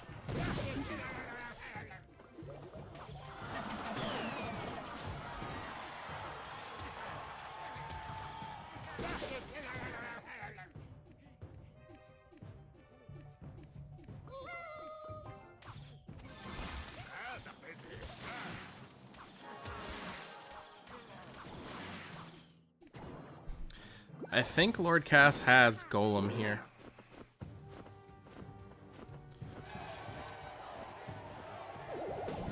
Barbaro gonna come down. Delivery doesn't come down in time. That Firecracker is going to fall.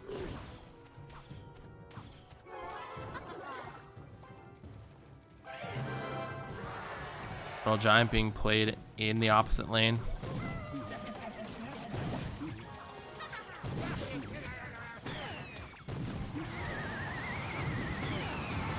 Tornado pulling the Royale Giant back. Royale Giant does get one more shot off. Firecracker going to be able to get a shot onto the left-hand side tower. Ender now pushing the opposite lane.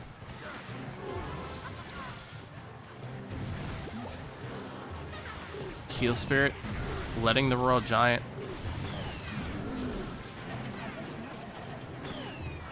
get a few more shots. Tornado going to pull everything together, but the delivery coming in clutch, knocking that Night Witch back.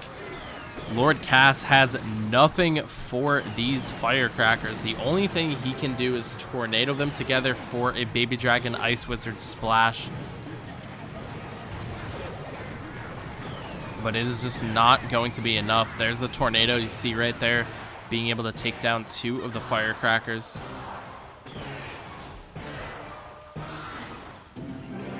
Ender going to be able to get a Royale Giant down. We're going to see another Earthquake coming down here most likely.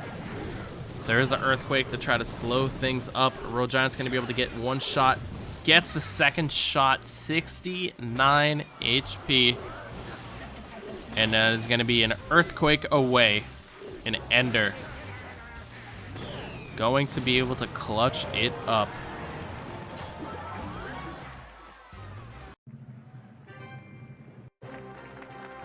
Golem matchup, right? No, he doesn't have anything for the Firecrackers. Firecrackers get an insane amount of value. Ender's deck also cycles really fast with the Heal Spirit, the Skeletons, and the Bats. You see the 4-card cycle being 7 Elixir. Very easy for Ender to cycle through. His defense consists of to get back to a Firecracker or to get back to another gauge to continuously kite the Golem is going to be Ice Spirit, Bats, Skeletons, Royale Delivery. Royale Delivery is going to knock everything back. Skeleton's going to be able to distract some units. Bat's going to be able to get placed on the outside to take care of any Baby Dragons or Ice Wizards that don't end up dying to the delivery. And then you just have a Heal Spirit to keep everything alive on defense. So, yeah. Yeah, if it was Golem Arrows, that would have been a completely different scenario, but yeah.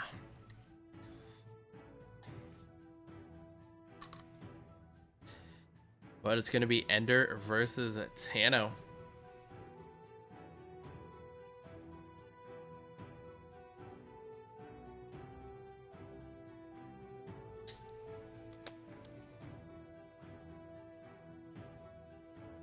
Neither player playing a card just yet.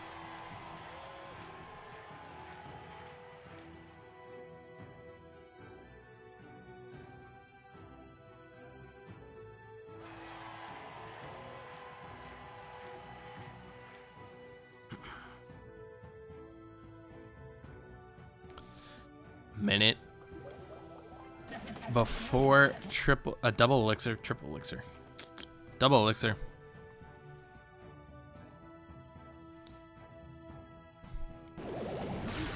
Interesting that Tano didn't play anything in response to the cage. That's a 4 elixir commitment. Ender going with the Golem. Pretty early on as well.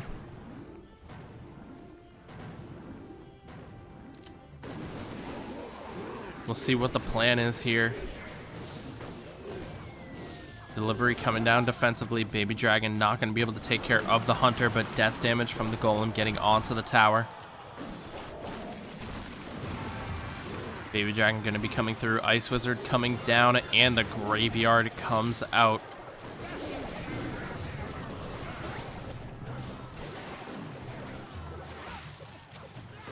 Barbaro played 2 head on there. Golem getting started in the back. Here comes a Mega Knight from Tano. Oh, that Night Witch is going to be too close to the Golem.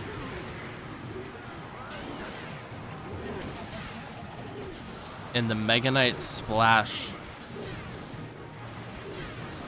Too much to handle.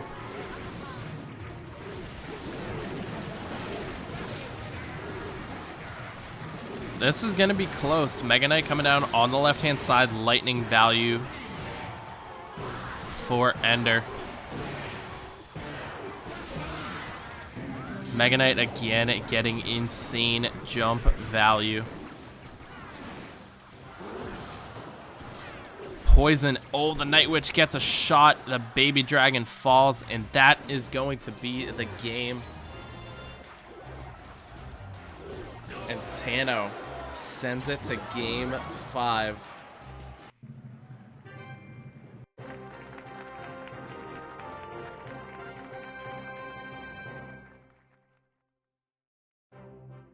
I think what really determined that game was Ender playing the Golem 30 seconds before double elixir.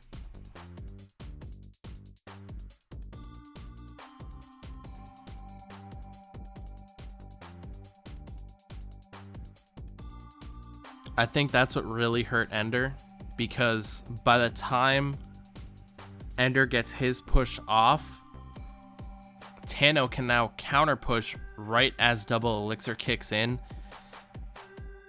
And that's not the situation you want to be in. You don't want to be defending a Mega Knight graveyard push or a tank any push coming against your tower heading into double elixir.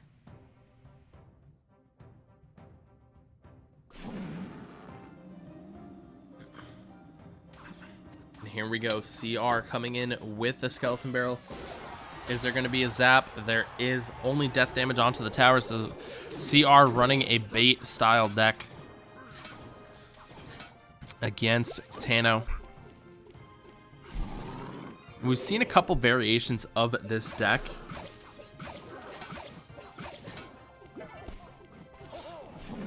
We've seen one with Princess, and I've also seen one with Rocket. Tano has the barb. Look at the Dark Omen getting a ton of value on the right-hand side. It is going to, in fact, be the Princess. Princess played a little too far to the left. I think he actually wanted them to take care of the Barbarians. Knight going to be able to tank everything here, and then the Dark Omen going to be able to clean up.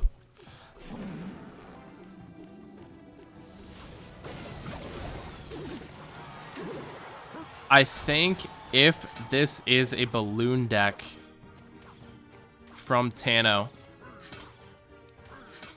it's gonna make the matchup a little bit difficult for CR.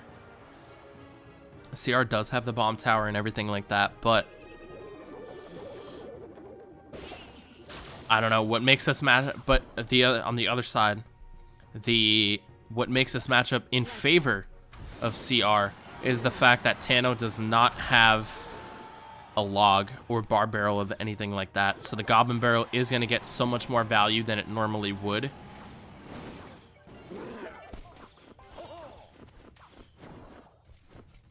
So we'll see.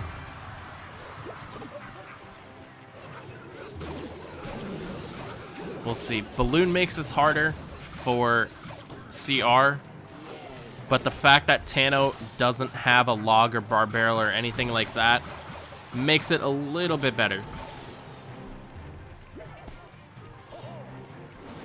But if Tano doesn't have balloon, then CR is just gonna run away with this game. He takes the first tower, 30 seconds left. Tano's gonna have to get a massive push. There's the balloon.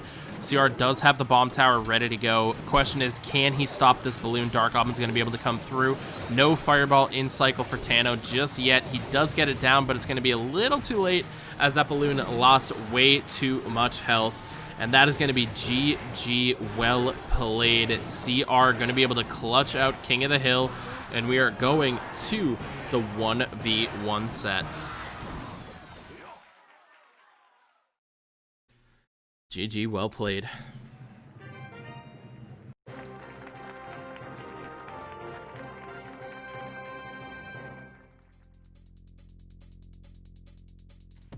Man, that's what I mean. See, look at the matchup size. 8 out of 8. It's a sample of 29, so it's not the biggest sample size.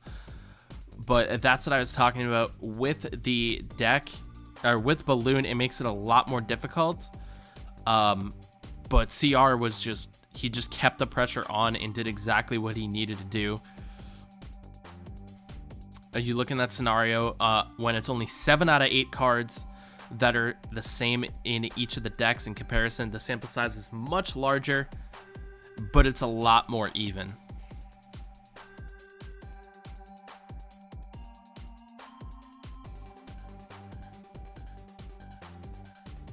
So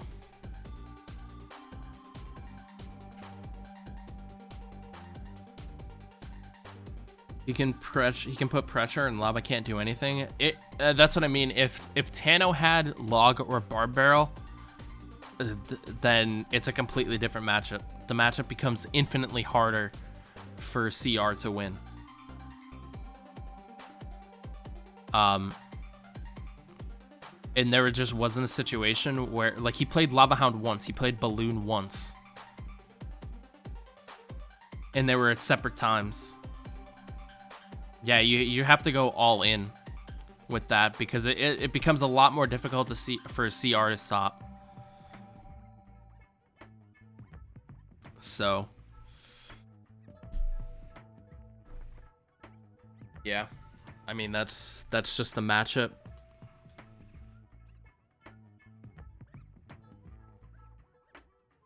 On paper, Tano should win, but it all comes down to how it's played. And CR just took advantage of the situation he had.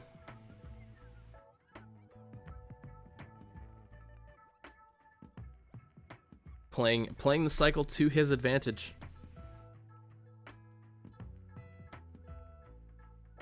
Knowing when to capitalize, knowing when to put pressure on.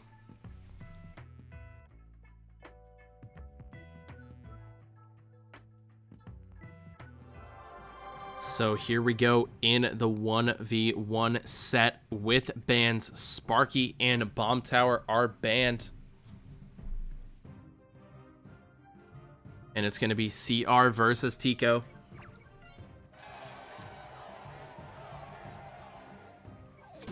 That's cycling through. Here come the Royal Hogs. Baby Dragon Knight coming down, so it's going to be a possible Graveyard versus Mega Knight Royal Hogs deck.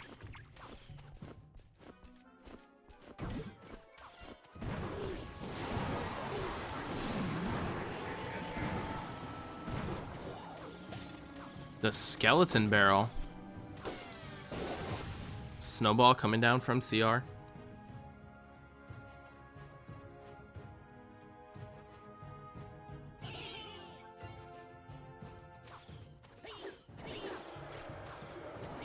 Just gonna eat the Spirit Goblin chip damage. 3 Musketeers. Never mind. 3 Musketeers coming out from Tico.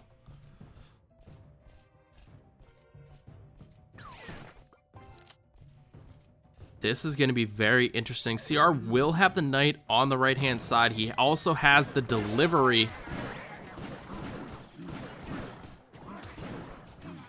in this, and the Musketeer going to be able to stay alive, but here comes a Graveyard push on the left-hand side. Delivery being played at the bridge. Snowball's going to come down to take care of the Bats, but the Spear Goblins on the left-hand side. This matchup is favoring Tico.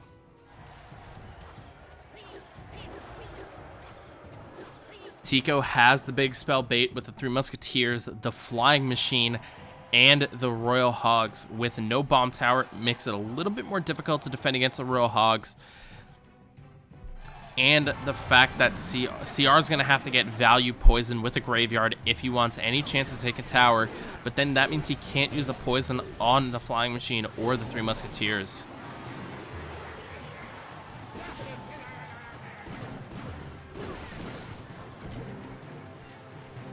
So we'll see how this plays out.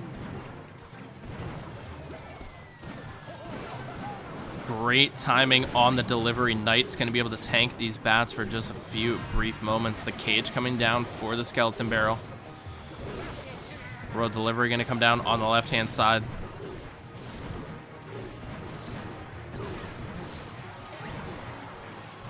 Brawler not going to be able to get a shot off. Royal Hogs coming in on the right-hand side. Delivery is going to come down. Snowball's going to come down. Knock that back. Great placement on the delivery and the snowball.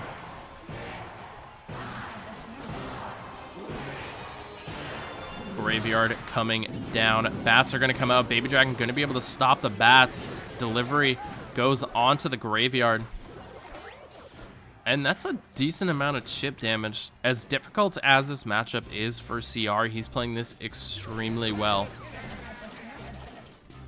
But will he be able to capitalize?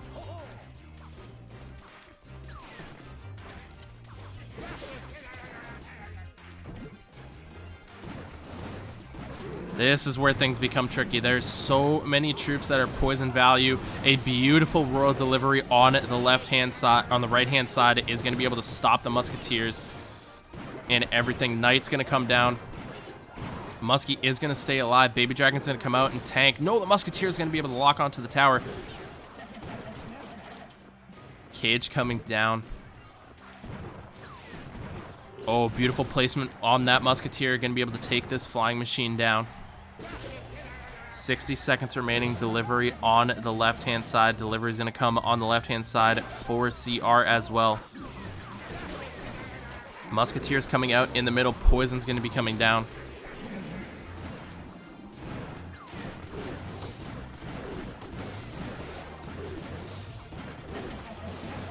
All it's going to take is one solid push. The Musketeer locks onto the cage in the middle. And here it is. The Graveyard's going to be coming down. Flying machine. Going to get caught in the poison. Delivery coming down for the Hogs on the left-hand side. Another cage is going to be coming down. The Skeleton Barrel is going to explode. Look at the right-hand side, though. Delivery and Bats able to get some pretty decent value. Here comes another Royal Hogs push on the right-hand side. Is Delivery going to be able to come down? Is it going to be able to stop the Royal Hogs? Royal Hogs get pushed back. CR sucks. Needs to get a Graveyard poison on the left-hand side. Snowball's going to come down. It's going to defend against Graveyard. Is it going to be enough? 587. No, it's not. And Tico just barely grabs the victory by 48 HP.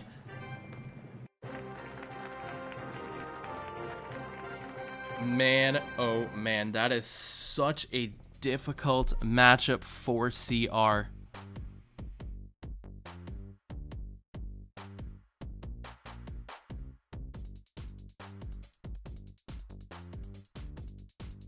Credit is due where it needs to be, and as difficult of a matchup that was very close.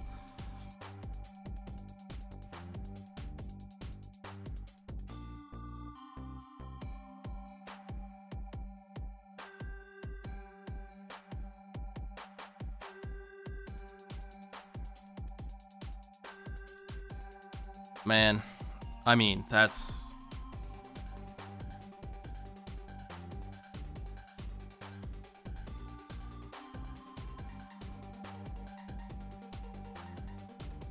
Poison would have done. If he got the poison down, yes.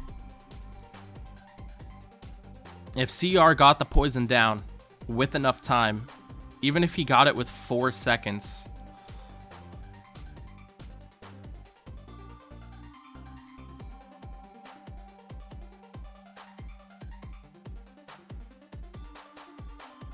that would have been it.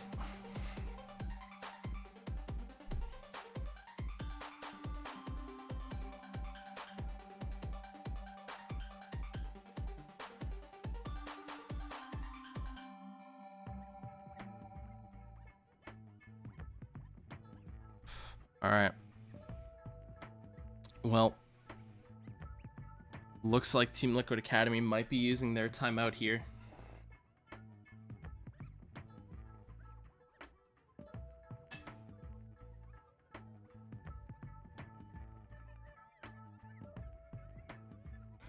Down 1-0 in the 1v1 set.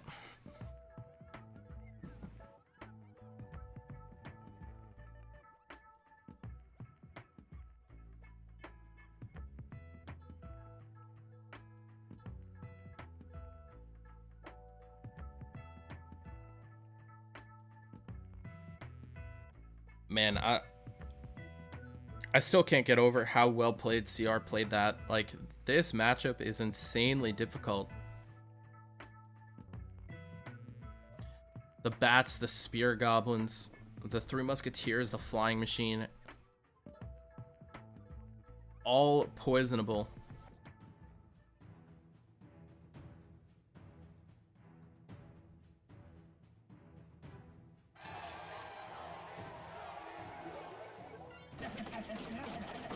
But here we go. CR coming in with the battle rim. Goblin Cage played a little too far, but Tika with the snowball is going to position it to the middle.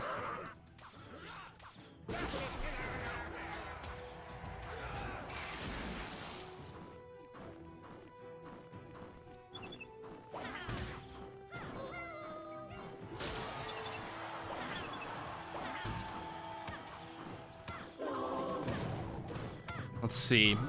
Tico with the Ice Golem, Heal Spirit, most likely Balloon. And then CR coming out with P.E.K.K.A. Bridge Spam.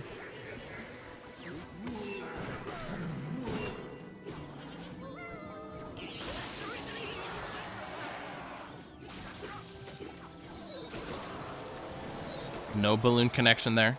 Very well defended from CR.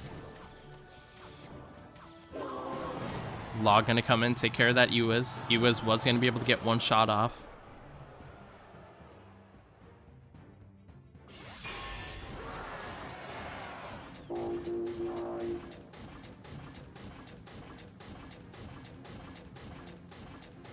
I think this matchup is pretty even.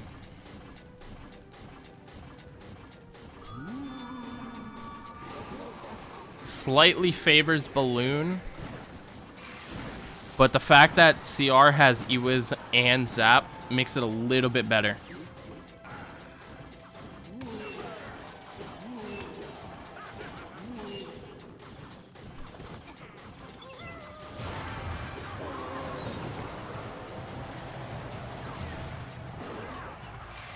Bandit gonna get pulled over by that Ice Golem.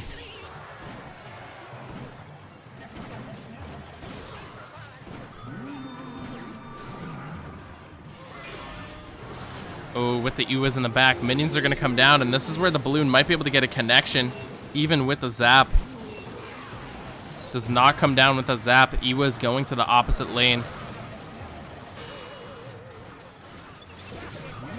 Bandit's going to be able to get the connection on the right-hand side. Minions are going to lock onto the tower as well.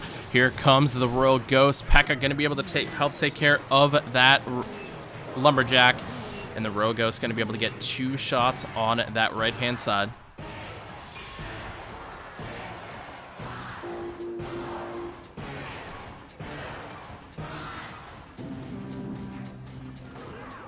Is CR going to be able to capitalize? Tico leaking Elixir here.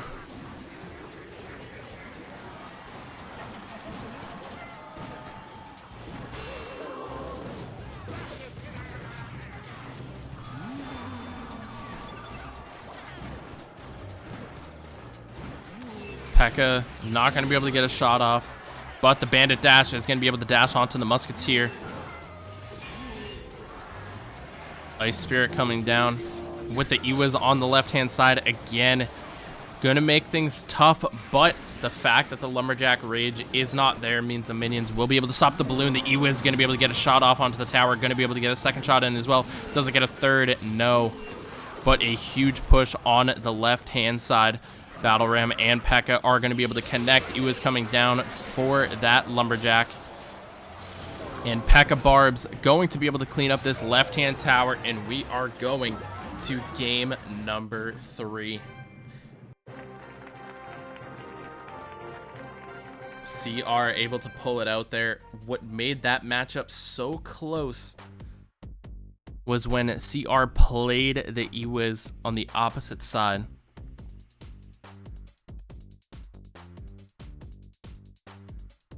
So sample size 28 in favor of P.E.K.K.A. Bridge Spam. But again, 7 out of 8 cards, very close to that 50-50 matchup with a sample size of 1,500. So Again, I think what makes that more even is Log or Bar Barrel instead of Zap in that matchup. I'm pretty sure that's a 7 out of 8 cards that's different. That makes it very close to 50-50.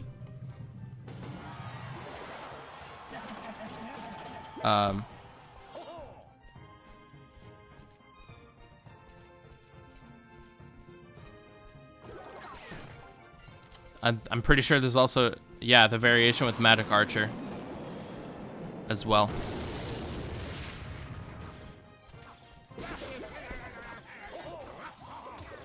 So it looks like Log Bait for CR versus Graveyard. Oh, never mind. It's Ice Bow from CR, and the King Tower gets activated against Graveyard.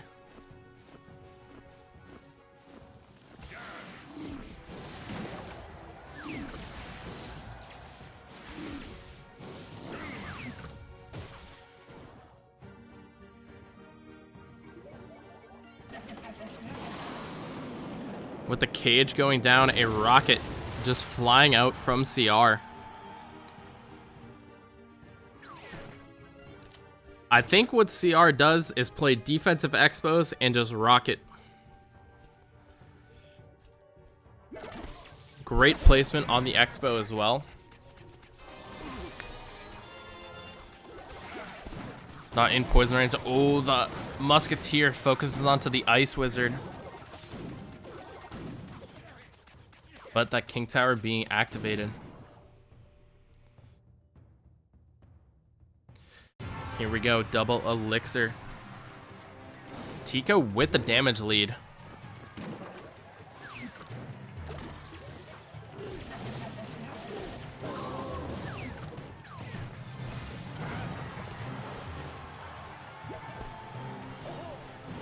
Log gonna come through, rocket coming down defensively.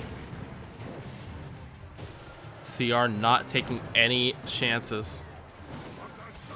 Defensive expo coming down. Tesla locks onto the Baby Dragon. A beautiful timed log.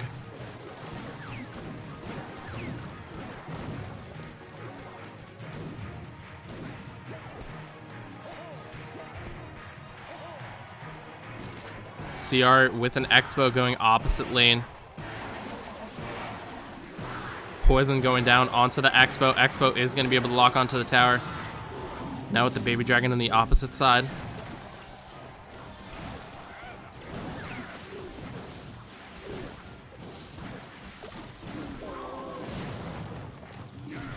Log coming through. Expo down defensively. Knight to keep the other Knight back. Snowball's gonna come through, slow the tower down just a little bit, but the King Tower activation again helping defend against this Graveyard.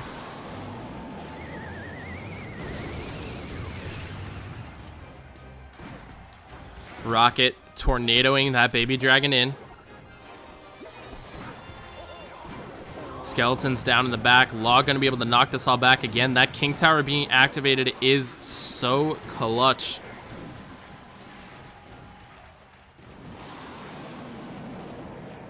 Rocket gonna fly across the arena, and just one more rocket is going to seal the deal. Tornado pulling everything back. Knight coming down at the bridge. CR can just log and toss the rocket, and CR clutches King of the Hill, clutches the 1v1 set, and Team Liquid Academy remains undefeated.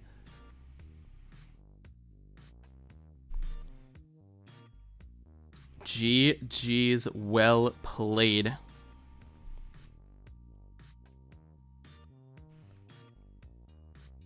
Would you guys like to see the smile on my face?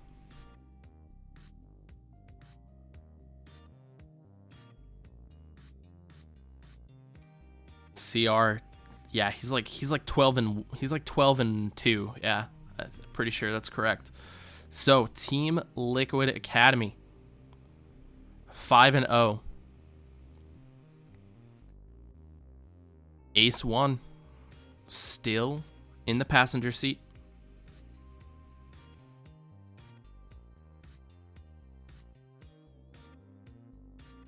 Is this pre-recorded? No. This is all happening live.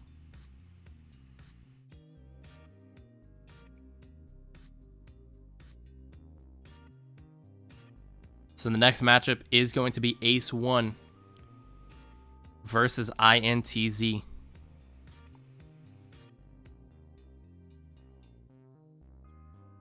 I don't think Team Liquid Academy has secured the #1 spot, no. By any means. I don't think it's close yet. There's 2 parts to the season. This is only... There's still 9 matches left to be played.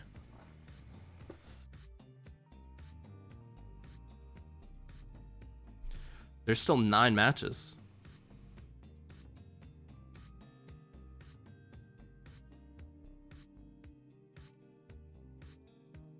Yeah, it's a double round robin.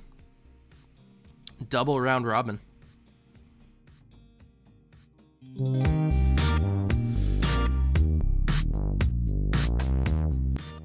Double round robin, but we are going to take a quick 3-minute break, and then we'll be right back with Ace 1 versus INTZ.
All right, guys, welcome back. We have one more match on the day for you guys. Man, these matches have been insane. That last one. That last game, man. Jeez. So, for the last game, we have Ace 1 going up against INTZ. When does promotion and relegation happen? After the season. After the season, because it's top 2. Advance to the special edition, or become like challenger teams. I'm sure there will be more details. Make sure you follow No Tilt GG on Twitter so you guys know that exact information when it comes. And while you're at it, go retweet the stream. Tell your friends. Tell your cousins. Tell your dogs, pets. They need to be watching this game. INTZ versus Ace 1. Ace 1, we have Nacho, Wero, Victor, Jose, Tommy, and Jay Daniel, led by Coach Toniwa. I think that's how you pronounce the name. And then for INTZ, we have the Ice, Dur Mav, Isle Shihi, Chief Keef, Thunderstruck, Oh Yeah, led by Coach Pedro.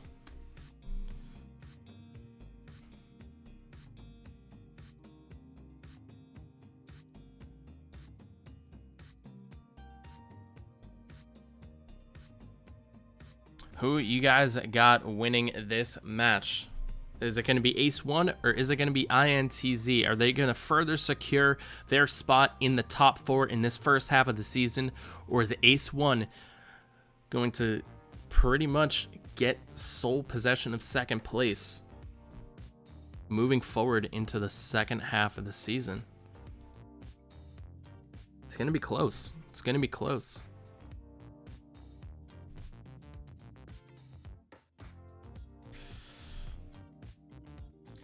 You have no friends? I'm your friend.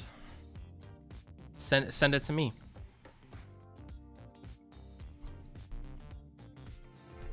Quote, tweet, and tag me. I'll be your friend. Here we go.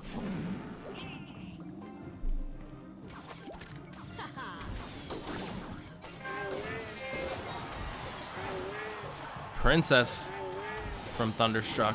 Mini P.E.K.K.A from Oh Yeah.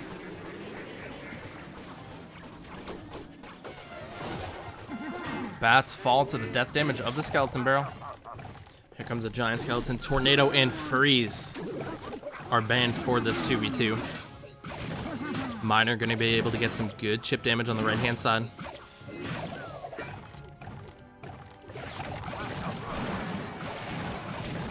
Royal Giant going to be forcing his way through. Inferno Tower. Locking on to the Royal Giant in a valuable log. Jeez, that Inferno Tower was clutch.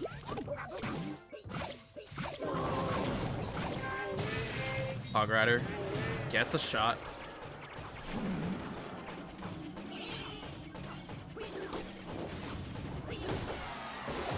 Snowball.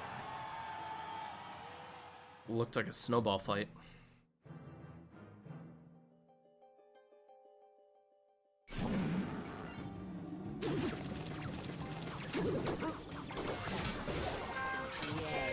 Mini P.E.K.K.A. A little bit late to the party, so the miner gets some chip damage.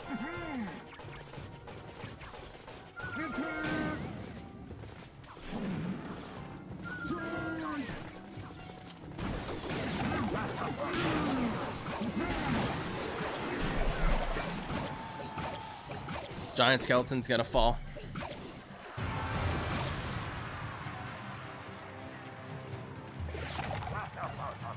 Giant skeleton going in the back.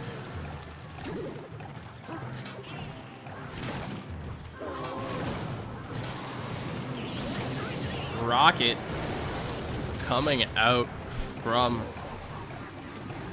Ace 1. Here comes the Inferno Tower.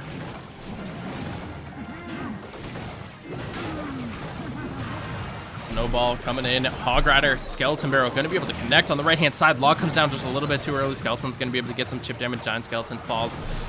The Death Bomb goes off.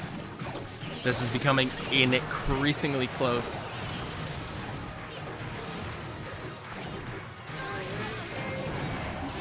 Inferno Tower. Oh, the Giant Skeleton pushing the Royal Giants.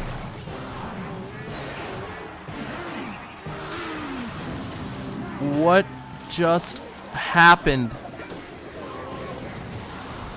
The princess. Oh my goodness. What just happened?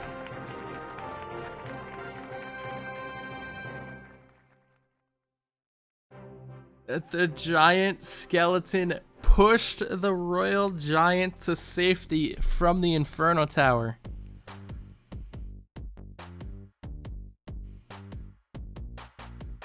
And Thunderstruck, and oh yeah, take game number 1.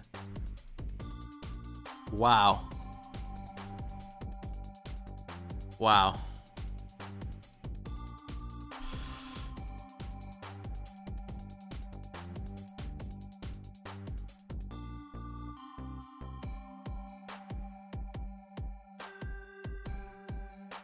Jeez.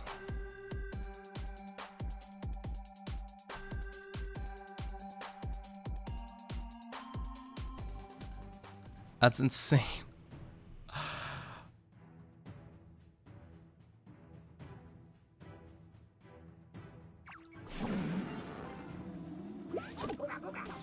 Wow.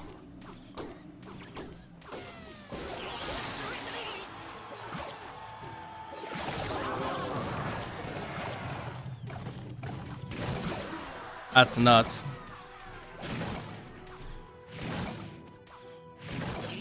We've seen some crazy things in 2v2 today. First, we saw the giant skeleton clone walk. Then we saw a real giant being pushed to safety by a giant skeleton. Man, giant skeleton needs a nerf or something.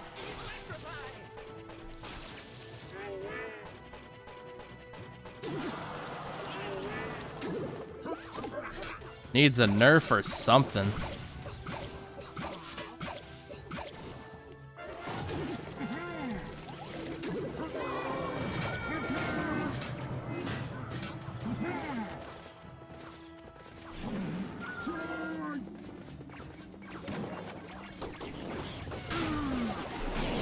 Poison coming down.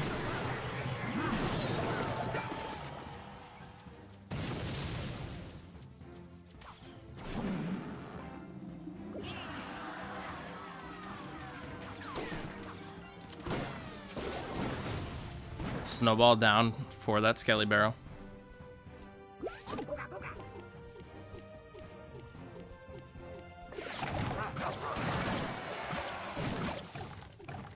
Decent amount of damage being done so far.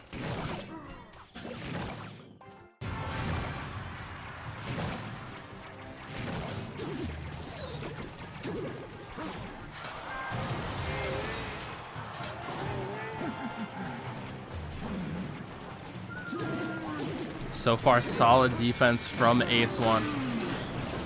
Miner's gonna get some decent chip damage there. Rocket's gonna fly out across the arena. Taking down that Inferno Dragon. Mega Knight coming in. Poison gonna be coming down at Thunderstruck, and oh yeah, have to make something happen with these wall breakers. Log's gonna come through. Wall breakers get caught out by the giant skeleton. Dark Prince gonna be coming down. First locks onto the mini P.E.K.K.A and the snowball coming through, and it's just not gonna be enough. Miner going to get the job done for Ace 1. GG, well played, and we are heading to game number 3.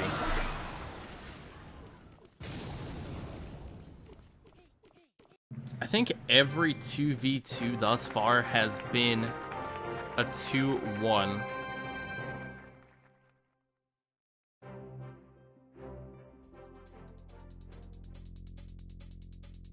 I think Cream Academy was the only team that won 2-0 in the 2v2 set.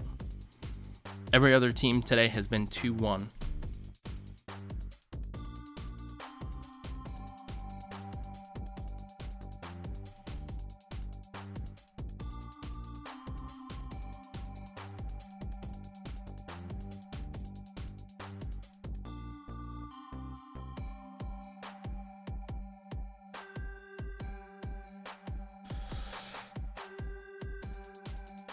So minor wall breakers doing the trick this time.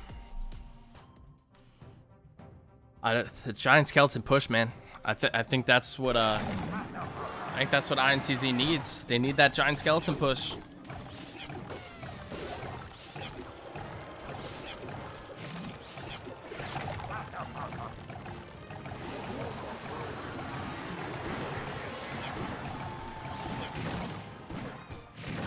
Musketeer will fall to that poison. And these giant skeletons are just going to fight at the bridge.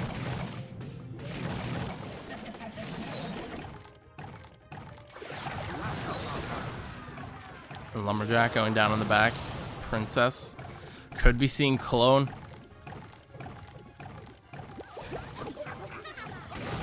I believe this is probably the same deck, if not very close to the same deck that we saw from LA.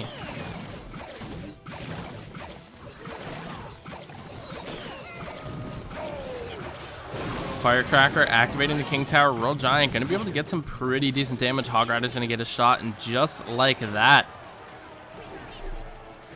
INTZ getting a lot of damage on that left-hand side tower. Skeleton Barrel going to be coming through, but the bats are going to go out in front. Firecracker going to get distracted by one of the bats. Giant Skeleton coming down. Skeletons will be able to get a few chip shots onto the tower.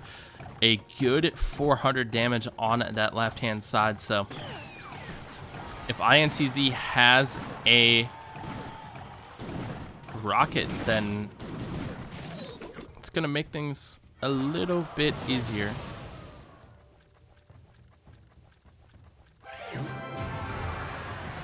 There we go, 60 seconds remaining.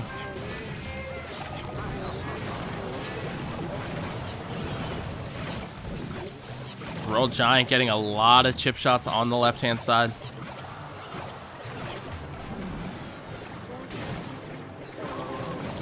Log gonna be coming down. Princess getting some good chip shots on that right-hand side tower. Bats finally come down. Royal Giant, one shot, gets a second shot. Log Snowball did not come down in time.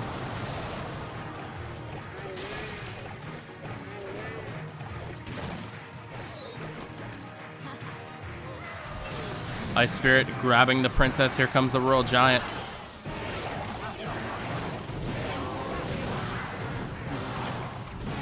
Log gonna be coming through. Poison coming down. Is it going to be enough? INTZ clutching up. GG, well played. Yeah, I'm not sure what happened there.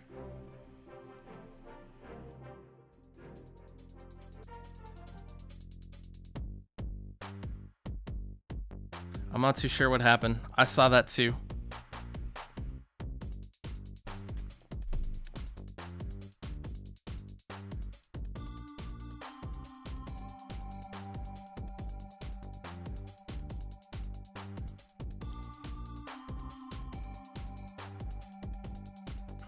I don't know. Let me make sure everything's good with the settings before we continue.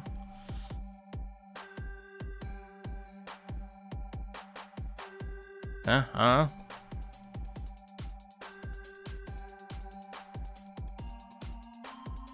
Weird.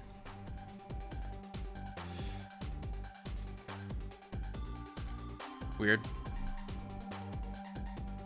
Yeah, maybe it was on that side.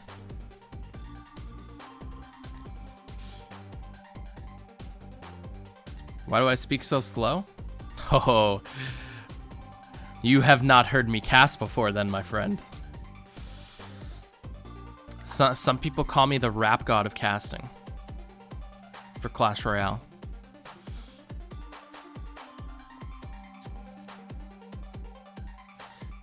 Just wait until we get to the end of a game, and it's gonna be like...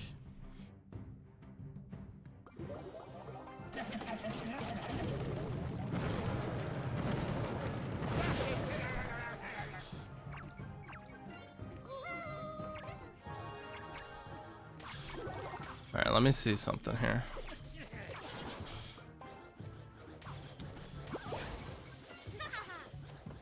Ignore the this for a sec. Yeah, that should be up there. I don't know why it's switching. Ignore that.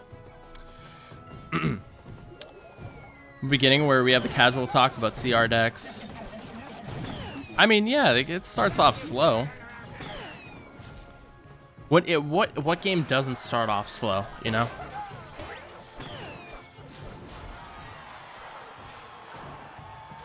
Like the action when it picks up. Great Ice Spirit placement from Oh Yeah. So it looks like we have a potential double Royal Giant matchup here. I only heard a full front. Oh, see?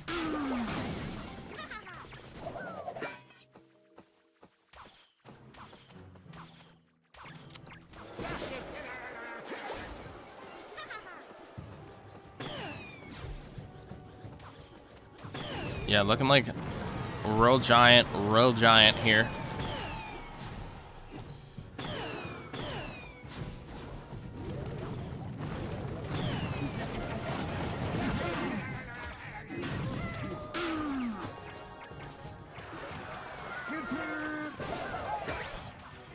There we go, delivery coming down, and double elixir is about to kick up. Or is this Royal Hogs? Nope, Royal Giant. I was right. I was right. Skeleton's going to come down with the Brawler. Royal Giant not even getting a shot off. Here we go. Wero setting up a defense here. Cage going to come down. Oh, yeah, does have the Earthquake available. Royal Delivery is going to be coming down, not taking care of the Firecracker. Royal Giant's going to be able to get 1-2 shots in. Is, oh, yeah, going to be able to defend the Royal Giant as well as he did the first time. Oh, this Heal Spirit going to come in clutch. Royal Delivery coming down. Not going to be able to get the Heal Spirit down in time. 2 shots from the Royal Giant. Dark Prince able to grab the attention of that Firecracker. Firecracker not going to be able to get another shot off on the right-hand side. Royal Giants both getting distracted by a Goblin Cage.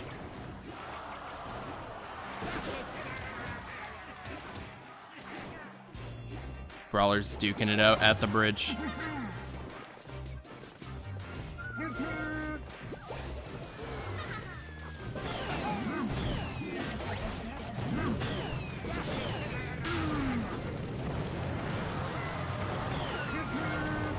Earthquake coming out.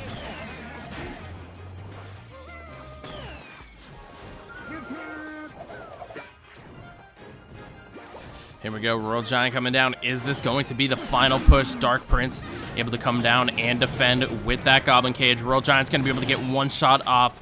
Firecracker not going to be able to get splash damage onto the tower. Is Wero going to be able to bring this back? Or is Oh Yeah going to be able to close this out? Royal Delivery is going to be coming down. Here comes the Earthquake on the right-hand side. Royal Giant's going to be able to get 1 shot. It's going to get a 2nd shot in there as well. 596. If Wero's going to be able to stop this Royal Giant, then it could be a game victory on this next push. Royal Giant does get the shot off. Man, oh man, that was really close. If Wero was going to be able to defend that, he might have been able to get the counter push to get the victory. But it's going to be Oh Yeah coming out on top. Just barely any health remaining on that Royal Giant.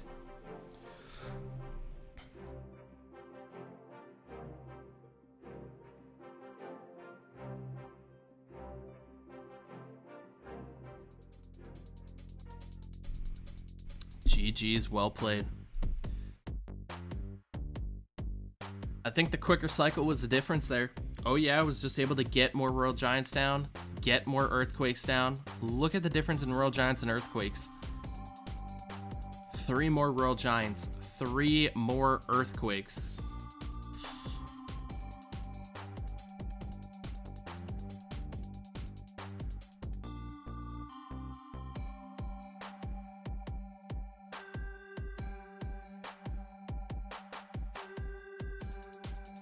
I mean, Elixir Cycle was the difference there.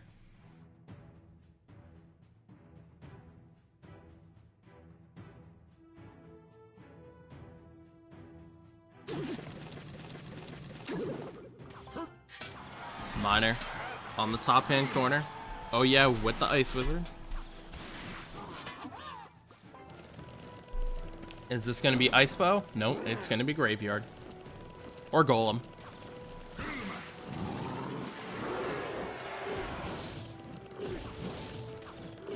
Jose with the Hound, with that Bomb Tower. It is going to be Graveyard. If it was Golem, I would say this matchup is in favor of Oh Yeah, but a Graveyard, little bit tough.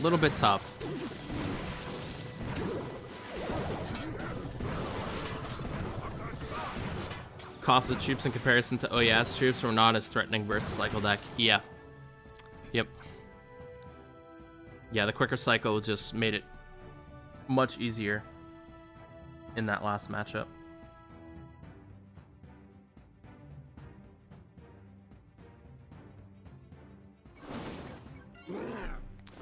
But for this one, Oh Yeah is going to struggle with getting out some heavy DPS. I believe his last two cards are Graveyard and Tornado. So, going to be tough for him. Flying Machine can shoot that from across the river.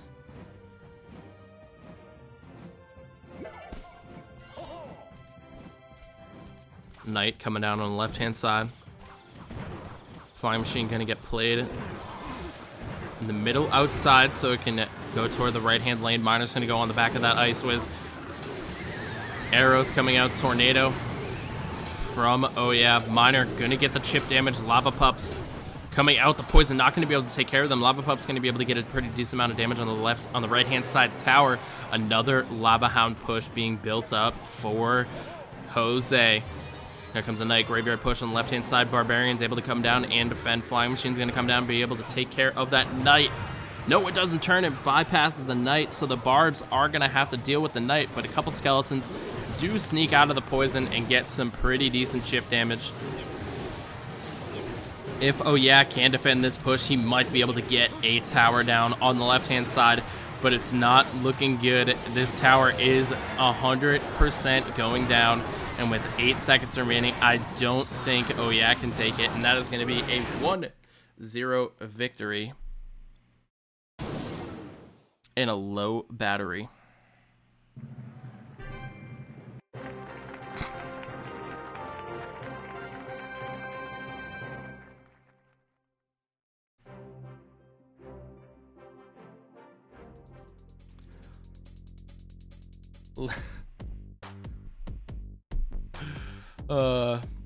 Jose taking down Oh Yeah. Yeah, that matchup was definitely in favor of Jose. FullFrontage is your caster, Kid Evan. Check me out on YouTube, Twitter, FullFrontage. And also use code FullFrontage in the item shop.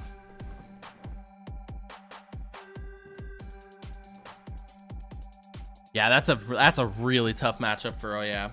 Considering he almost took the tower at the end, it was pretty solid. I just know Coach Sick. Yeah, but yeah, that's a tough matchup for Oh Yeah. Like even when the cards aren't the same, look at the 7-8 matchup and sample size of 1300. Even when the cards aren't the same, that's still like an 80-20. That's brutal. Because you have the Baby Dragon being able to defend against the Graveyard. You have the Barbarians being able to defend against the Graveyard. You have the Flying Machine to pick off the Bomb Tower from across the bridge or across the river. And most of the time, you're using Tornado, Poison, Ice Wizard, Baby Dragon, whatever you can to stop that push. And sometimes it's just not enough. Jose was very careful with the placements of his Flying Machine, was able to get really good value from the Flying Machine. And Oh Yeah, again, only being able to attack with the Graveyard, can't really break through the Barbs, can't really break through the Baby Dragon. And if he does go in with the barbs, he has to get a poison down to even try to get damage, which leaves an open onslaught from that Lava Hound push. So it's very tough matchup for Oh Yeah.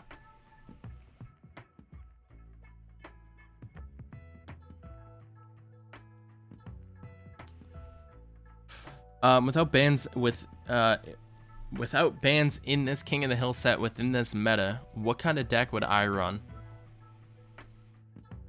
I think one of the most consistent decks for a King of the Hill is I want to say Mega Knight. Like there are a lot of Mega Knight decks that fit really well in the meta right now. Another deck that is solid is that giant royal not giant royal hugs, giant graveyard. Jeez. The giant graveyard deck. Spanish stream. Do we have a little bit of an issue? We have an issue with the Spanish stream. But yeah, that giant graveyard deck with the Dark Prince, the Goblin Cage, the arrows. Okay. Well, hopefully that issue will be resolved soon. We'll hang out here so you guys get some face-to-face interaction with me. Everybody tuning in, welcome. I'm FullFrontage. I'm your caster for the day. We've seen some awesome matches. If you guys want to check out my channel and support me, it's FullFrontage, all social medias. So welcome.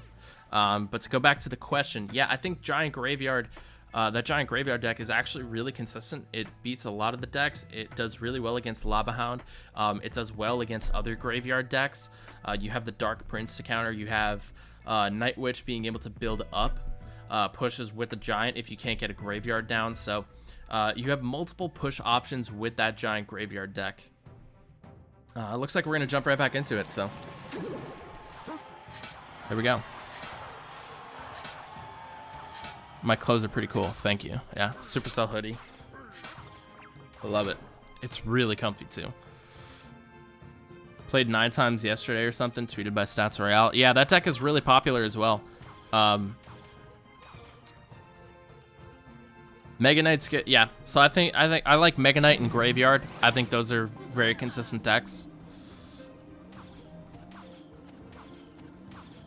So, and not sure.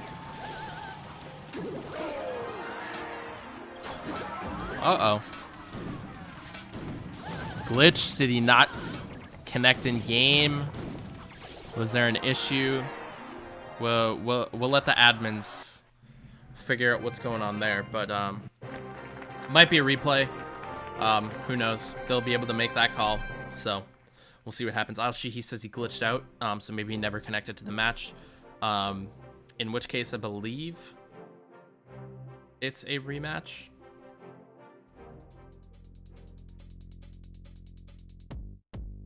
So we'll wait to get the official ruling on that. I believe if it's not the player's connectivity, that it is a rematch. Probably same decks.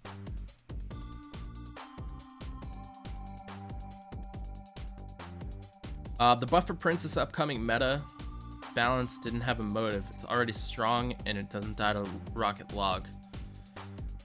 Yeah, I fully expect, you guys know that that Prince bait deck with the Rascals? I fully expect that to be dominant in the next meta.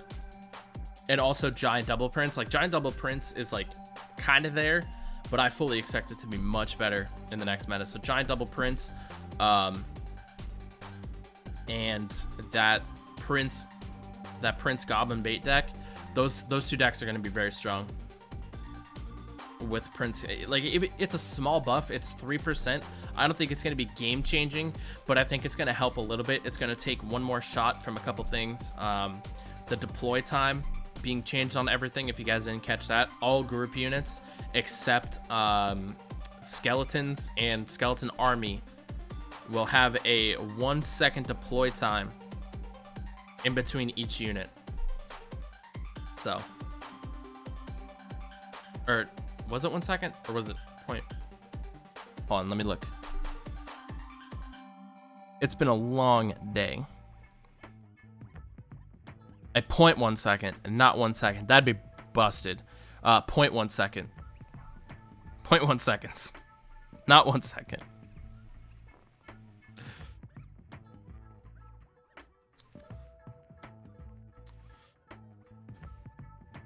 Okay, so I'm pretty sure the admins are trying to figure out what's going on the back end.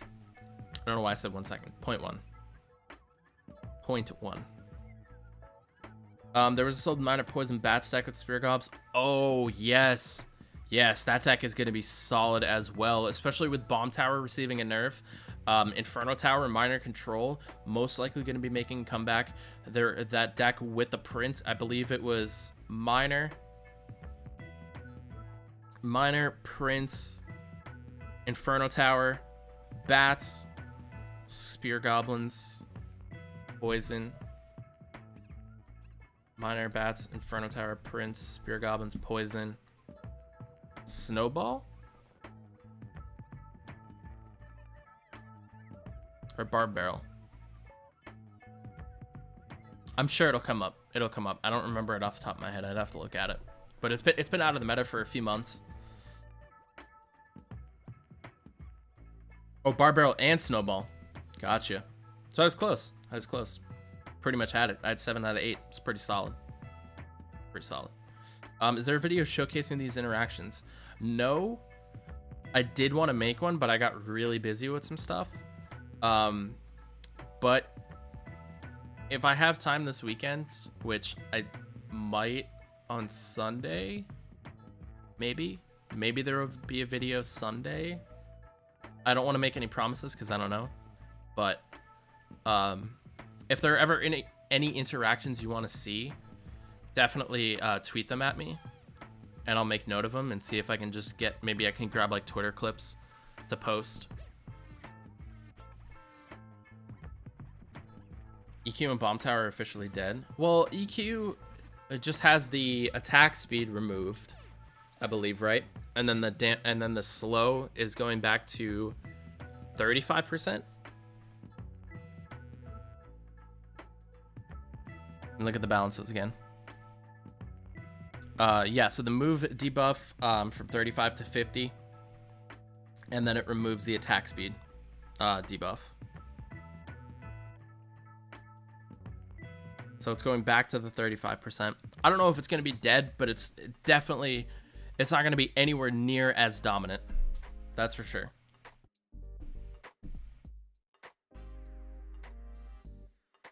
Mega Knight can fully counter Hog with no hits on tower. Yes, it has to be placed in the correct tile. It's 4 tiles back from the bridge. Something like that. Yeah, Earthquake is going to be a lot more situational now. It's not going to be as versatile as it was with the pass buff. So it's gonna go back to being a very situational card, which I'm okay with. I think it'll still be pretty decent in Royal Giant, Rohogs, and Hog Rider.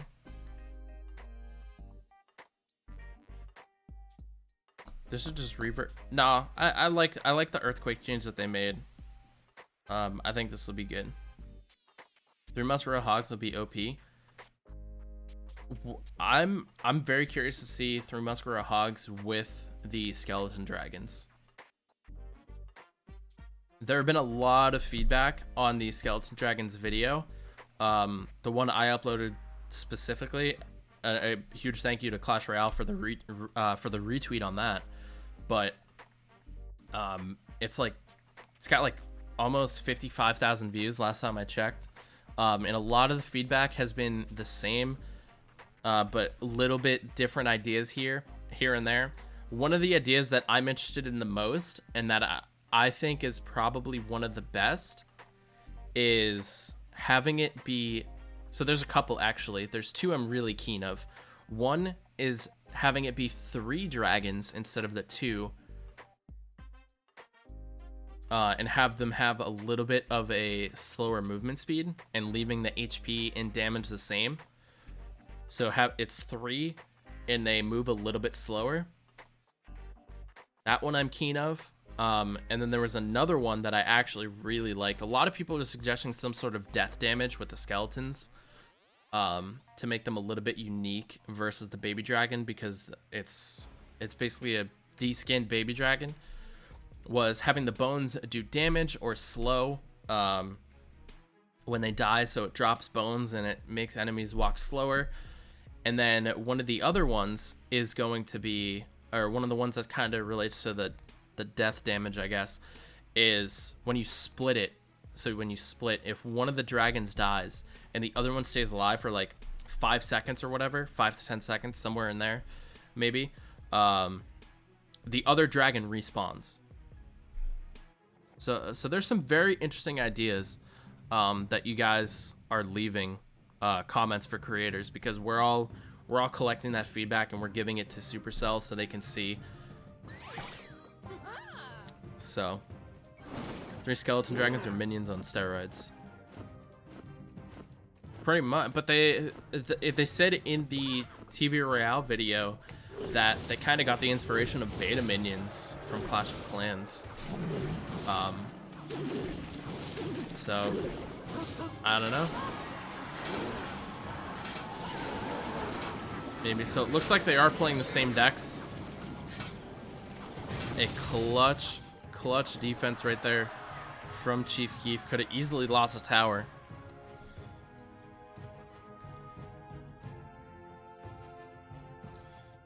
Units won't get the last hit without the attack speed. Yeah. So I think that'll make Earthquake a little bit more balanced. With the Lava Hound coming down, Valk balloon push on the left-hand side.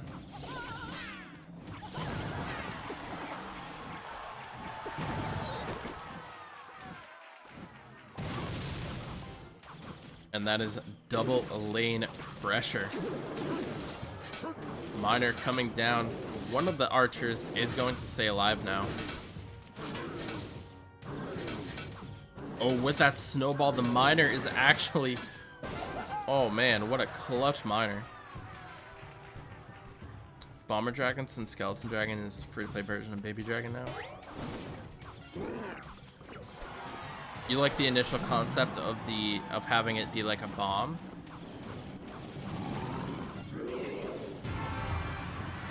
Here comes the Lava Hound push on the right-hand side. Jose's going to be able to take the tower on the left.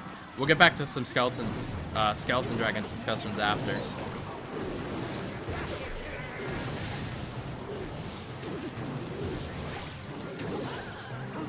Valkyrie able to catch the miner, but this Inferno Dragon is going to be able to lock onto the tower. Chief Keef not able to take that right-hand tower down just yet. Not in poison range either. He's going to need to get some minor poison chip damage in fast, but instead he's opting to go in with a Lava Hound push. He's trying to make sure that he's going to be able to get as much damage on this right-hand side tower as possible. Miner's going to go on the back-hand side. Balloon's going to come in for Jose. The right-hand tower is going to fall, but Chief Keef is going to lose the left-hand side tower. GG, well played. Jose able to take it, and that is going to be a 2-0 for him.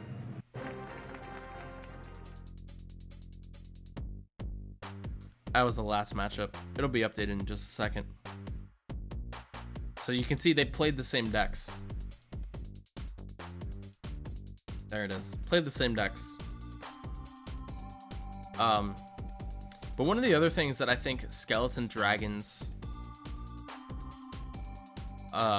could be interesting with is having them be like, have one dragon shoot fire and the other one shoot electricity or ice. That was one idea that I forget who it was, but one of the other creators had brought up first.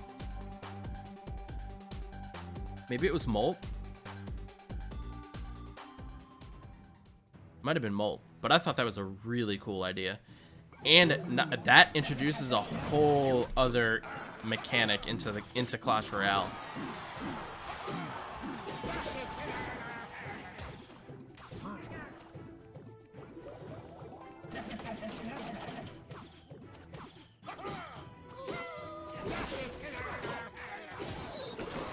So a lot of the ideas around the Skeleton Dragon are very interesting, though.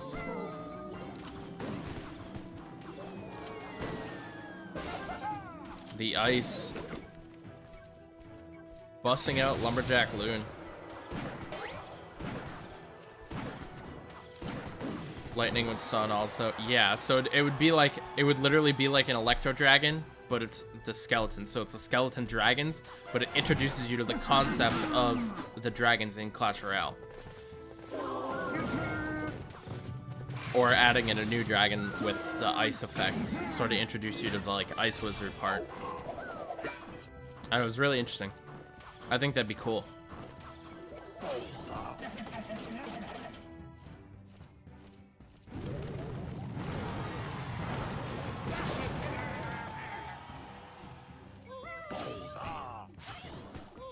Oh, just barely missed the activation on the King Tower.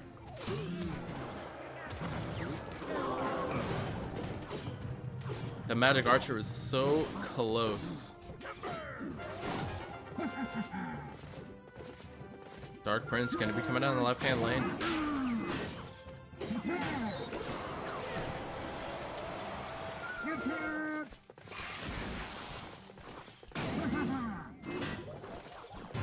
Dark Prince taking a walk around the arena.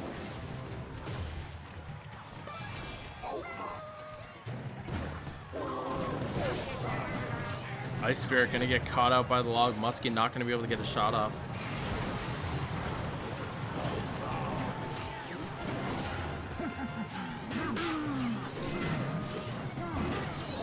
Oh, Heal Spirit not gonna be able to keep the Lumberjack alive for much longer. Road Delivery coming down, knocking the balloon away. Death damage not gonna be able to get onto the tower.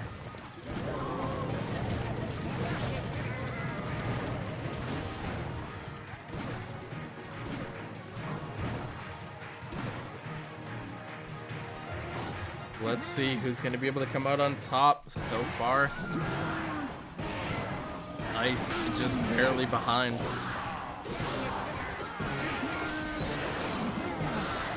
Rage Balloon is going to be able to allow the balloon to connect. The Heal Spirit! Oh my goodness.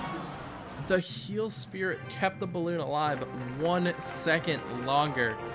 And Jose is going to fall and is going to be up to Nacho to keep Ace 1 alive as INTZ looking to close this out. I think there should be 1 dragon, 3 elixir, plus 10% damage and health, spawn skeletons upon death. That's one of the other popular requests. Yeah, I'm not sure why the hunter didn't come out for that loon. I think he thought it was going to be able to defend it.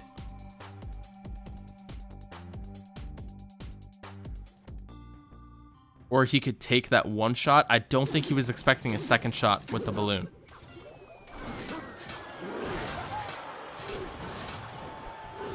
Yes, if you guys didn't know, you can, in Dragon Hunt on your Clan War collection, you can actually get the Skeleton Dragon.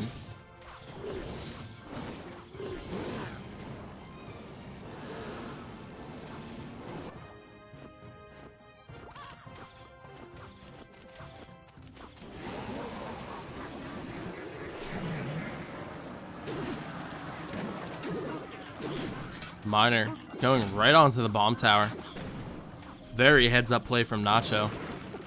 Is Ice going to be able to defend this balloon? Zap's going to come through, and it looks like the balloon might only get 1 shot onto the tower, but a Zap comes in from Nacho, getting the 2nd shot. What a Zap from Nacho.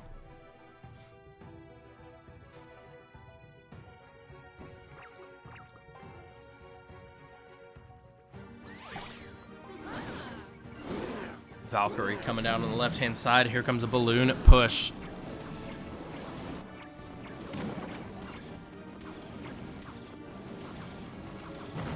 Ice banking on the fact, or excuse me, Nacho banking on the fact that Ice won't be able to catch the miners.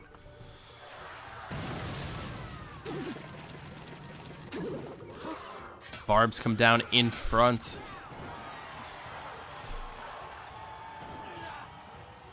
Great patience from Ice.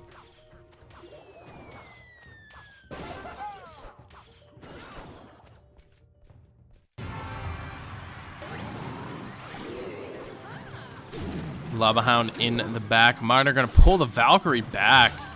Very interesting miner from Ice. Zap coming in to reset that Inferno Dragon, and the Valkyrie is now on to the tower. And it looks like this left-hand tower is going to fall.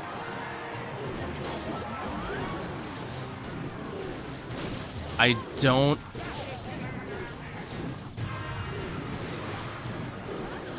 In a situation where you have Lava Hound, I feel like you have to push the stronger tower for you. So in this case, Ice should have pushed the left-hand lane. That's just my personal opinion.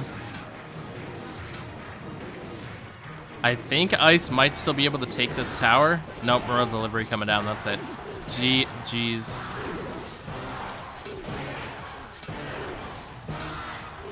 Nacho clutches it up in Ace. Still has a chance. Ace won. Able to clutch out the King of the Hill. Yeah, because even if Ice successfully takes that right-hand tower down, you lose that right-hand tower. He only had 300 health, about 300 health left on that tower. He was losing it. So you push the side of the tower you're not going to lose. So it's healthier, so that if you are able to take down your opponent's tower, it's now a 1-1 situation, and your tower is healthier in that 2-tower game. So, but he was not able to take the tower down, and it was going to be a 3-2 victory in the King of the Hill set for Ace 1, and we will now be going to the 1 vs 1 set.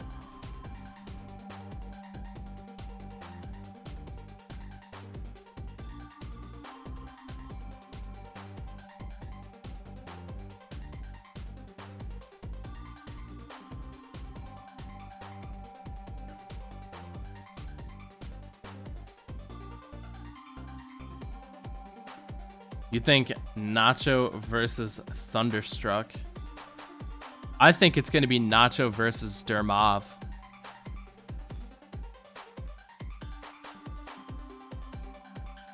Oh wait, no, he wasn't in the... Was he? Who played the 2v2?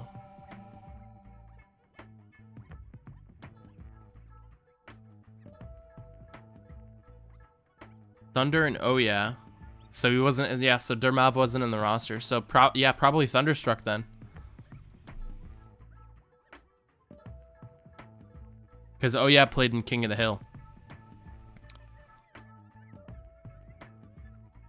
So, yeah, I think I have to agree with Nacho versus Thunder.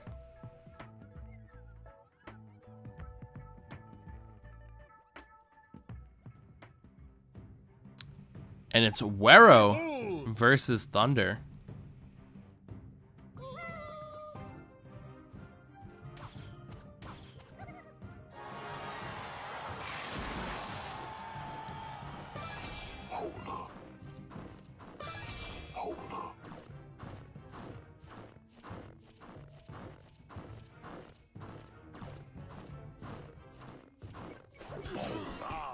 Wow. Interesting. So, Mega Knight coming out from Thunder. Earthquake with that lower attack speed. Oh, the heal spirit. Oh my goodness, what a valuable delivery, but the Royal Hog's going to be able to get a ton of damage on that right-hand side.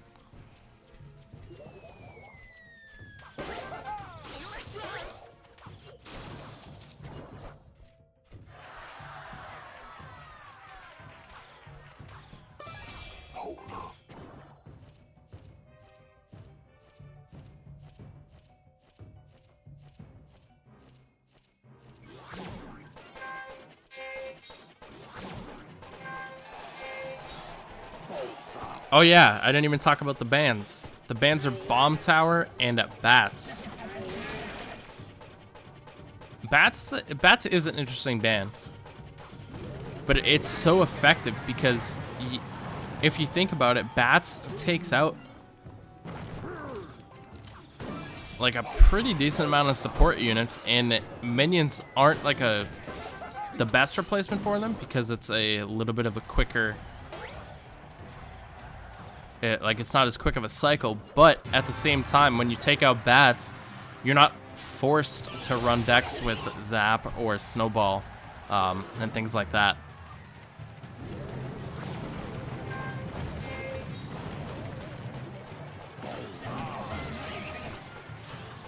Makes it very interesting for cycle decks as well. Royal Delivery coming down, able to take out that Magic Archer. Here come the Royal Hogs push on the right-hand side. Delivery coming in. The Earthquake coming down as well.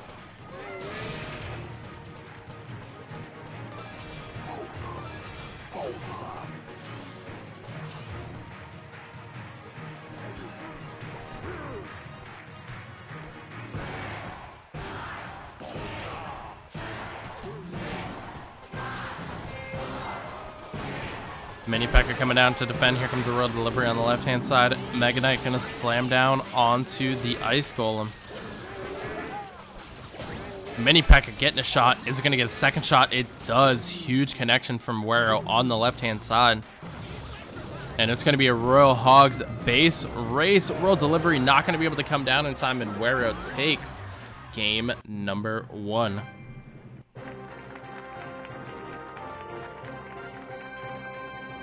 As soon as Bomb Tower gets banned, Hogs and Cage are the main 2 things that come out. Yeah, Hogs with a Bomb Tower ban is pretty much a given.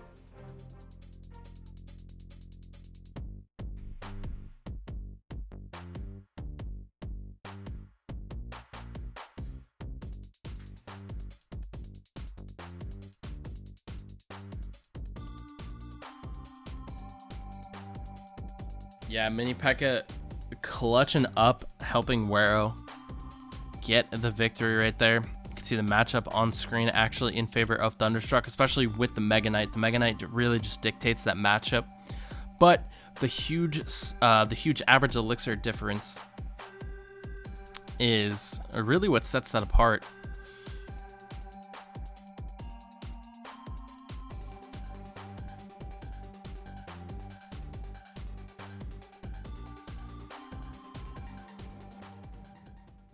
So here we go, game number 2. Wero potentially able to close this out.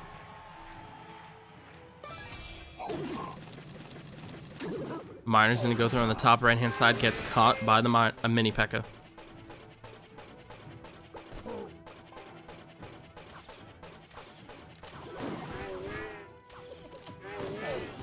Hunter coming out. This could be Balloon or that really quick Miner Poison cycle deck.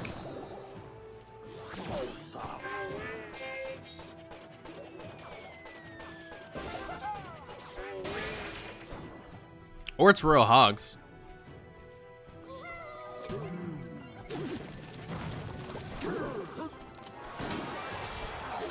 Oh, this is going to be a ton of damage from Thunderstruck.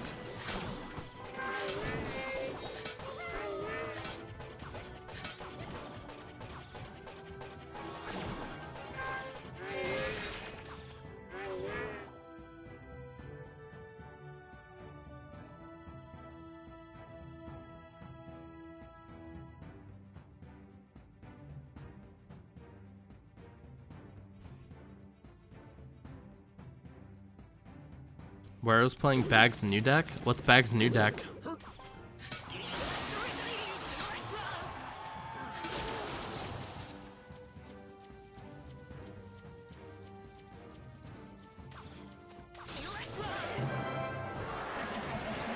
Oh, Royal Giant. Minor Royal Giant. Wow.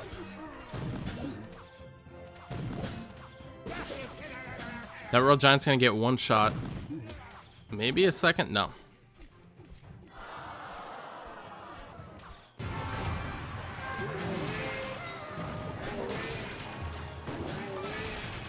So this is Royal Giant. I'm assuming the last card is Earthquake. My goodness, that Magic Archer is getting so much value.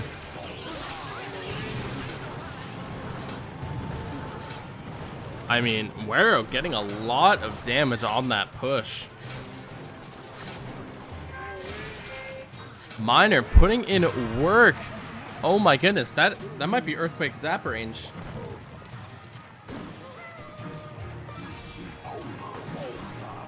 Thunderstruck again, able to just get so much value with the Magic Archer. Actually didn't even need the zap, and this is going to be a 2-tower situation, but the left-hand side for Thunderstruck.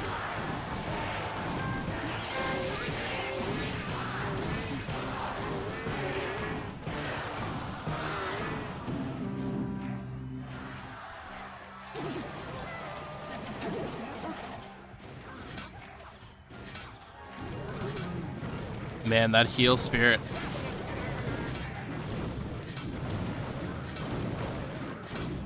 And that could be the game. Earthquake one more time.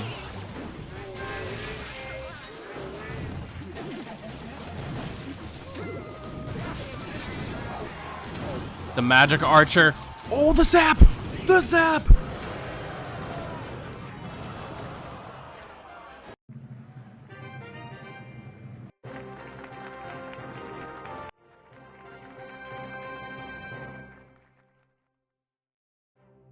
Oh my goodness. Jeez, dude. 26 HP.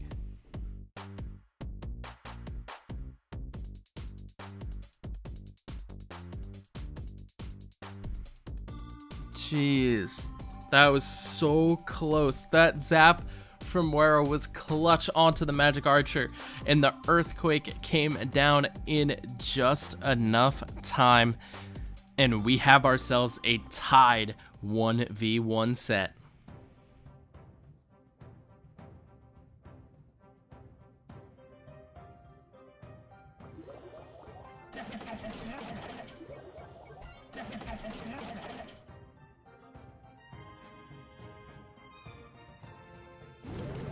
That is insane. All right, Earthquake on Earthquake action. So far, mirror.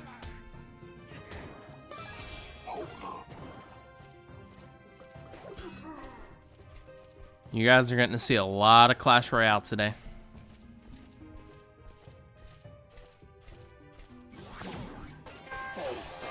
Magic Archer gonna get some really good chip. Thunderstruck's Magic Archers have been absolutely insane today.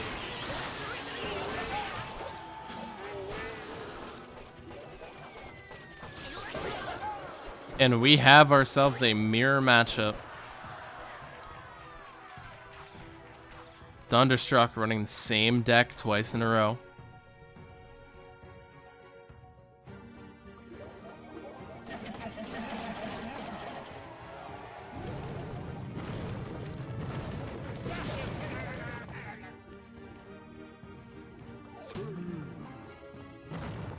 Roadhogs coming out on the left-hand side. Thunderstruck does have the Mega Knight. Mega Knight only connects with 2 of the hogs.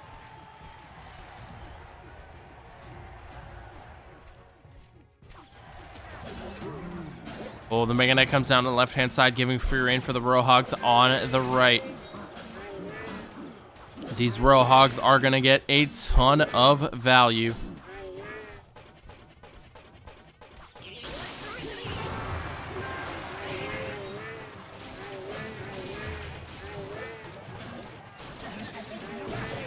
No, my microphone is not off.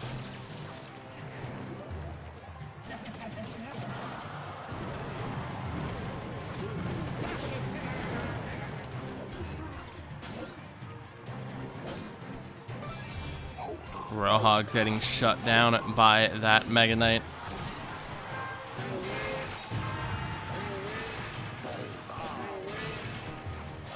This matchup is looking to be very much in favor of Thunderstruck, and this Magic Archer is insane.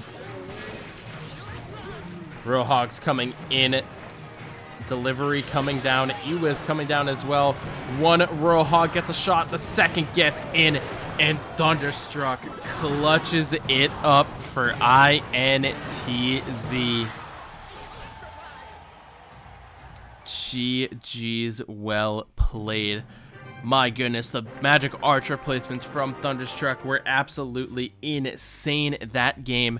And it's going to be INTZ coming out on top. That is going to put them at 3-2, and it will also put Ace at 4-1, or 3-2.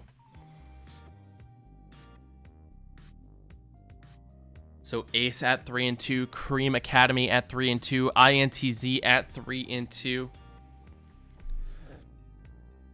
and LA Esports S2V 2-3, Olimpo and Ion 1-4.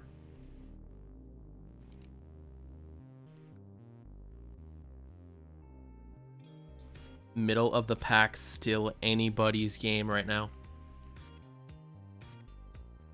So, man, amazing games today.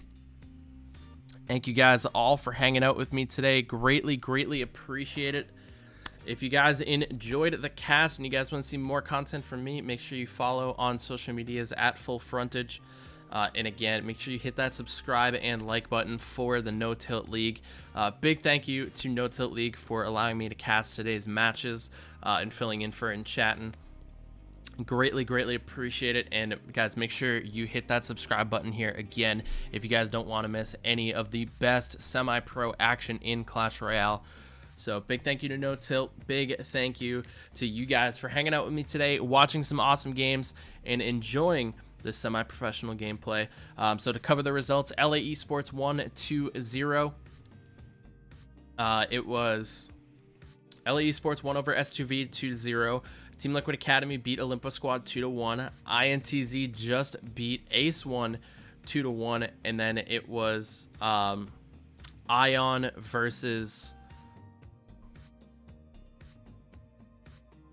Why am I blanking? Who did Ion play? There's only 8 teams and I named 7.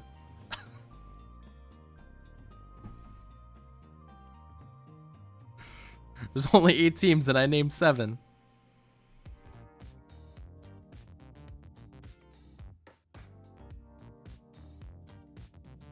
Ion, Cream, and Cream beat Ion 2-0. So that's what it was. So now we'll recap in order for you guys. LA 1-2-0, Cream Academy 1-2-0. That's really loud.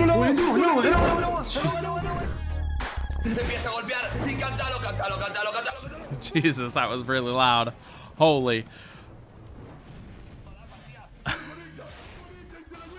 PK, thank you for the $1 donation.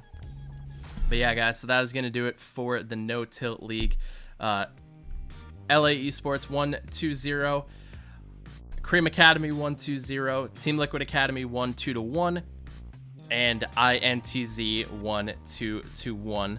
So thank you guys so much for hanging out with me today. Appreciate it. Make sure you guys hit that subscribe button so you guys don't miss any more No Tilt action. And I'll talk to you guys in the next one. Have a great rest of the day, everybody. We'll see you later. Peace out.